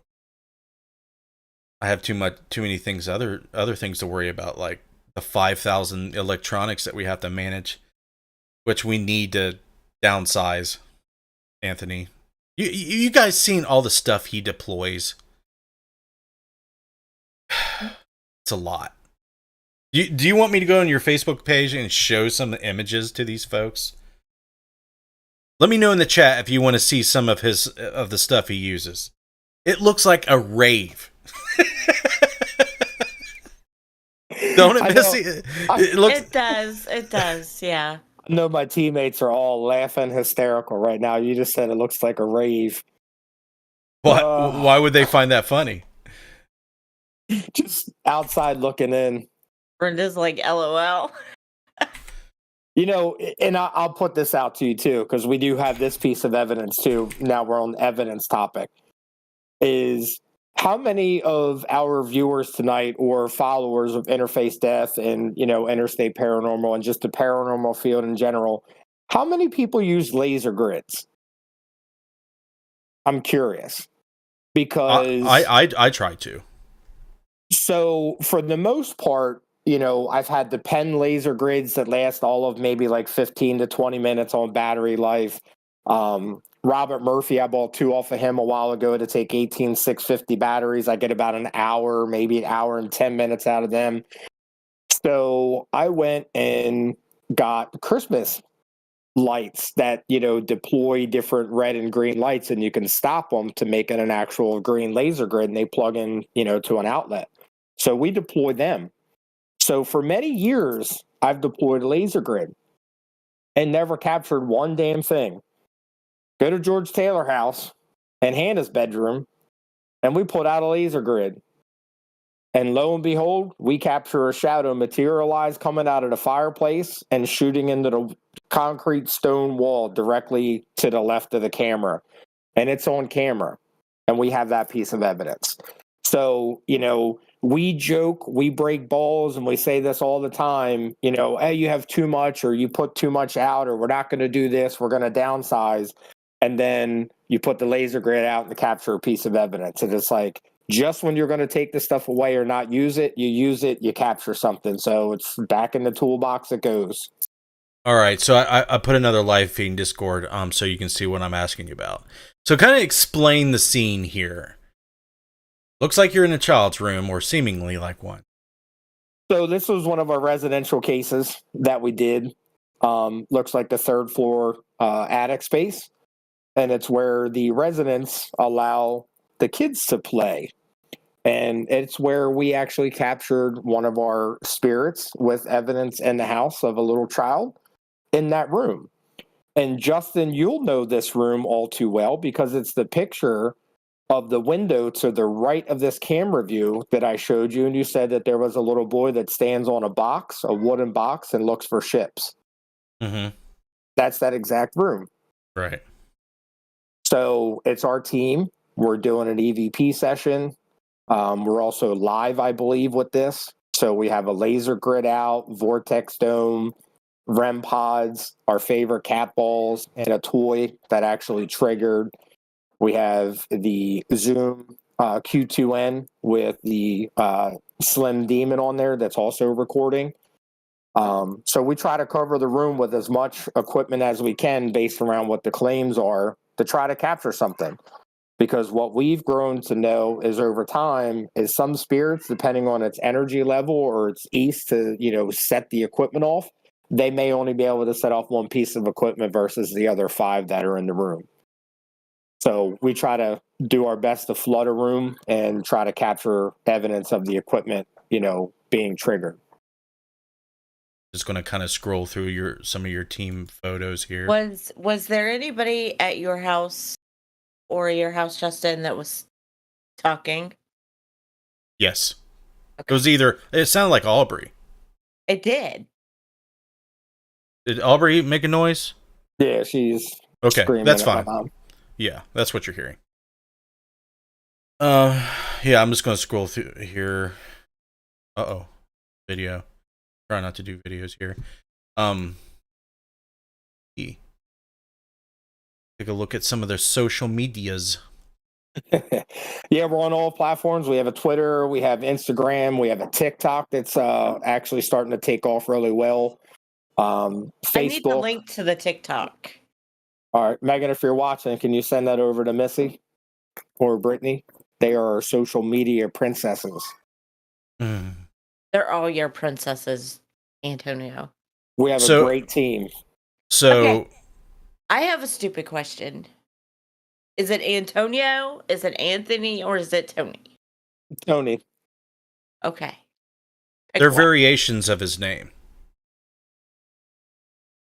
Right? Because I call you Antonio and Justin looks at me like, who? No, I don't. Tony's I know fine. who you're It's talking easy. about.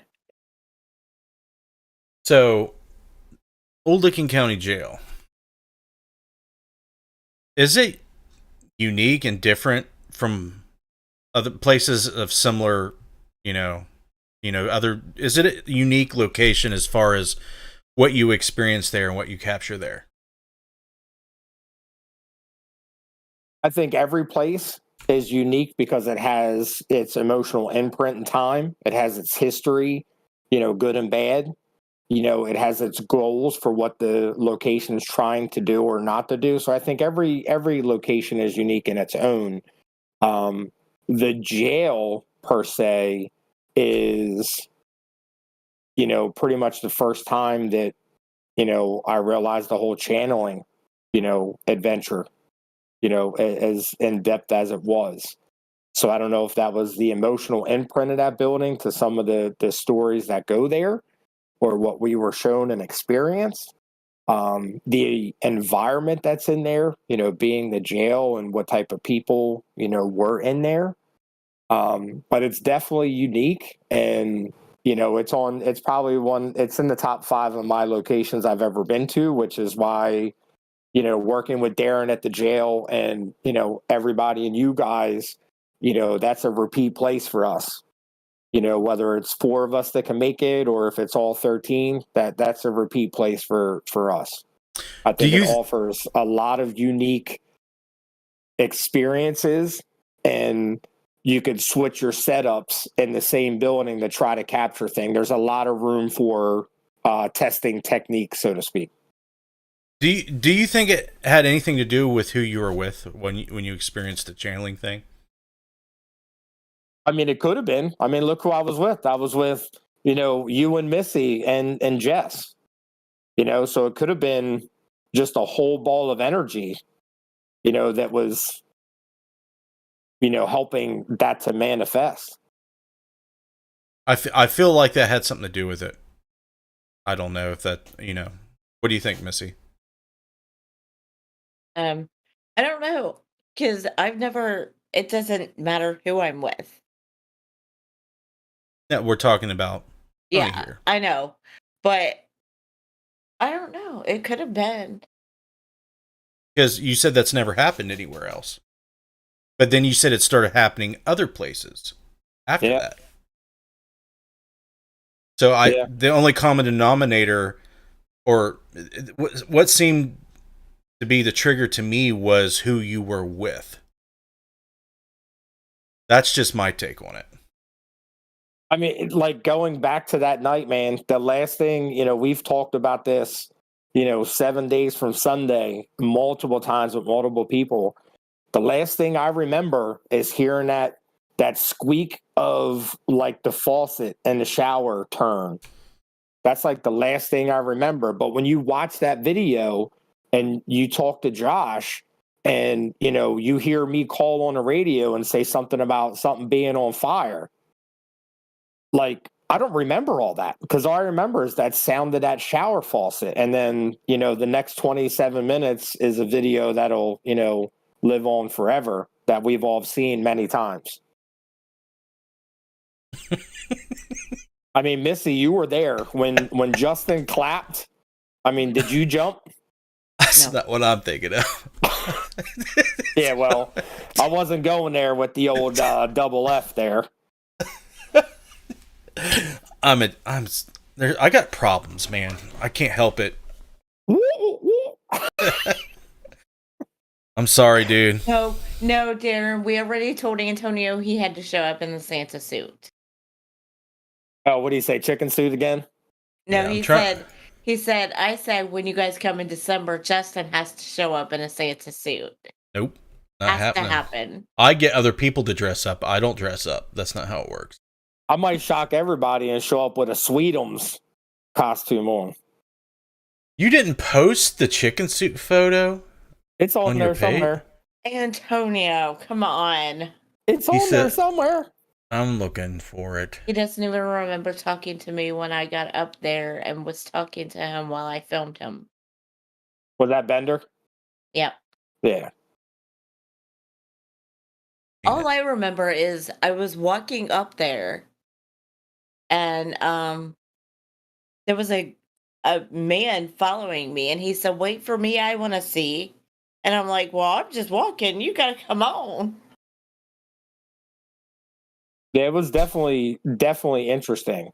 Mhm. You know, and Darren, if Darren's still on, I believe he still, talks about it, to people that come in and out of the jail, kind of give them a reference point of what, can happen inside there. There's a lot of energy in that jail. I mean, Mhm. I'm not talking to two people that don't already know that, but there's a lot of significant energy in that jail, to the point that one of our team members came there for the very first time, and immediately she had an emotional connection to, I forget the kid's name, the 17-year-old that was, Carl Weathington.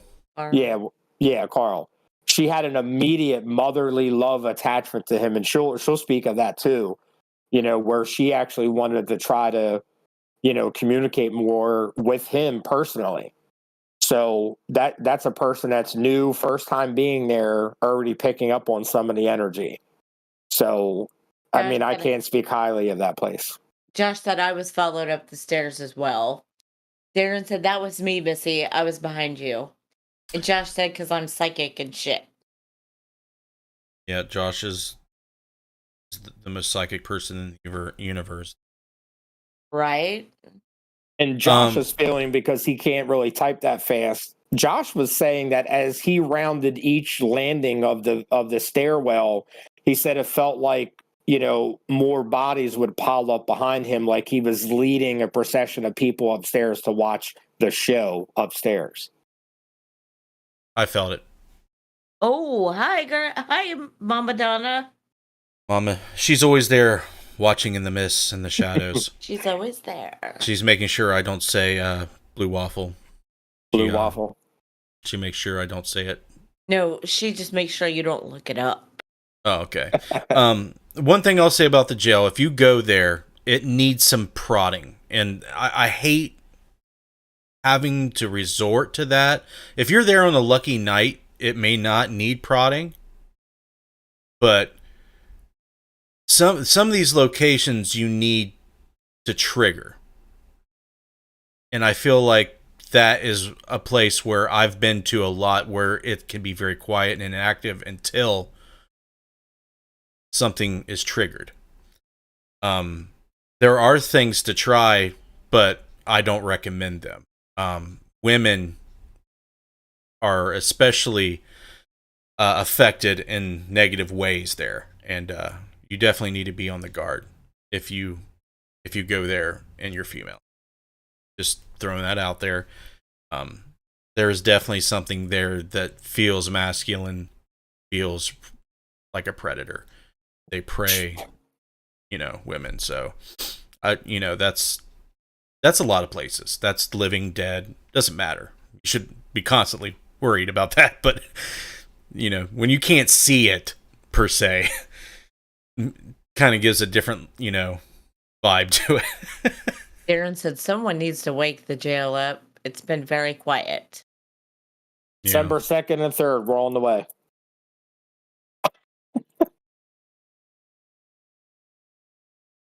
Yes.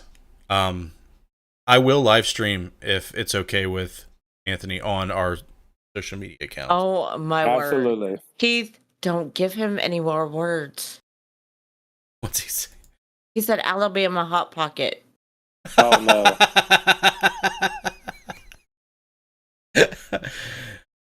It's 10 o'clock. Is there anything that you want to plug, promote? I know Well, first of all, I want to thank, you guys for having me on the show. It's been a long time coming. I think it's a great show. Keep up, the good work, Necromancer, Interface Death, everything that you guys do and have done.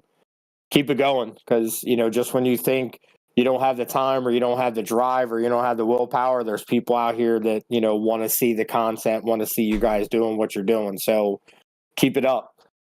Give a shout out to Interstate Paranormal, and the entire team. Some of us were here watching tonight, others can't, but I want to give a huge shout out to every single person on this team, that does their part to make us what we are and to continue doing what we're doing in the future. A huge shout out to the girls I mentioned before. Brittany, she's our social media, guru, handles all that stuff, comes up with all of our flyers for our events that I'm about to talk about. Brenda, our history girl, Cindy's the admin, assistant there, takes care of all of our calendars and Excel spreadsheets. Without you girls, I couldn't do half of what I do. And then with the rest of the team chipping in with evidence review, showing up, traveling to the investigations, helping with the purchases of equipment. I can't speak highly. Megan with the TikTok, that's taken off really well. So keep up all the good work. All of our socials that we have, Instagram, Twitter, Facebook, TikTok, follow us at Interstate Paranormal Research. We're out there. We're not going anywhere. We're still doing the same thing that we're doing. We're booking for 2023. So coming to a reported haunted location near you. So if you want to join us on anything that we do, follow us on our socials. We do live streams, as Justin was saying. We also have public events. We have Selma Preserving History of the Paranormal, which is this Saturday at Selma Mansion in honor of Bill Freeman. Rest in peace, missed that guy. Tragically, he was taken, this year from cancer. So, we're going to come out and do a benefit investigation and vendor event that weekend in his honor. September 24th, world's largest ghost hunt, Sam and Miller. Grab your tickets today to be part of the actual live stream process and the investigation of that place. We have our paranormal event at the George Taylor House, which is Harvest and Haunts, October 29th. Festival during the day, celebrity ghost hunt at night with Scott Porter and Stephanie Burke. You can head over to Eventbrite at Night of Haunts at eventbrite.com. Grab tickets. They're going pretty fast. Just sold 2 more today. And then our Paranormal Friendsgiving in November, I believe it's the 19th at the George Taylor House. And December 17th, it's our Ghost of Christmas Past at the George Taylor House with Keith Johnson and James Anito. So stay tuned. We're bringing what we do to all of our fans, all of our supporters, all of our family members, and to the rest of the paranormal world. We look forward to working with everyone. So if you have any questions, you have a place to be investigated, or like to see Interstate Paranormal in there, please reach out. Whoa. If you didn't write all that down and memorize it, just go on Facebook and follow that shit. That was a lot. Hey, man, it's awesome to have you on. Thanks for coming on. You were great. We're going to do it again. We'll definitely take a look at some other stuff. The next time we have you on, why don't you just go through your archives and find stuff that you can't explain, and we'll take a look at that. And, of course, we can take a look at other things as well. And whatever else you can think of to add to the show, I'm game, man. But we'll definitely have you back on. Yeah, I'd like to get some of the other teammates on there too, to show their perspective, being new members, both to the paranormal field and to being on a team, to give their perspective too. Because I don't want to, give their perspective only through my eyes. I want to have, their voices heard too, if we can. Nice.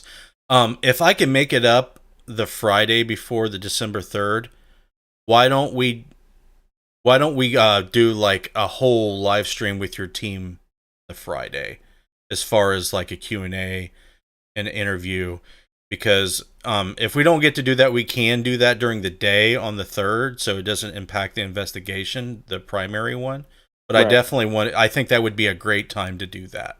Yeah, I Gary agree. Schreiner already took off for that day, so Okay. So there's 2 potential days that you can take off there, Justin. There's one. I have one vacation day. I have one left, damn it. I'm trying to figure out when I'm going to take it. I think it was just spoken for. Right, Missy? right? All right. I'm going to go ahead and put you on mute. You can stay on the call while I wrap it up, all right? Okay. Right. Oh, I cut him off. He said thank you. So, thanks. Yeah, thank you everyone for watching. It's always a pleasure having you guys on. Our socials are right here. I don't have them linked in the description, but just follow me on Facebook. They're all there. We're on Facebook, Instagram, YouTube, and for some reason, there we go. There's a lag. Twitter. That's it.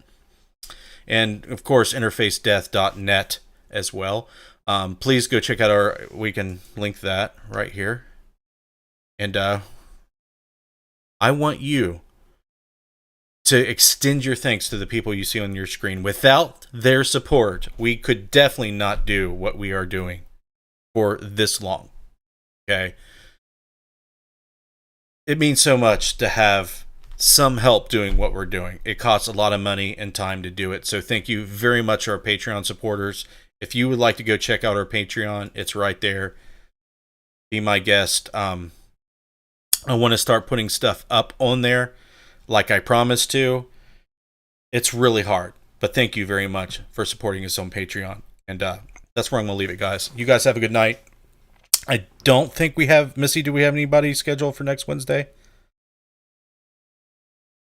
Holly Mullins, next Wednesday, 8 p.m. Eastern on Necromancer. Be there. Or, as they say, be square. Fill in the blank. You guys have a good night.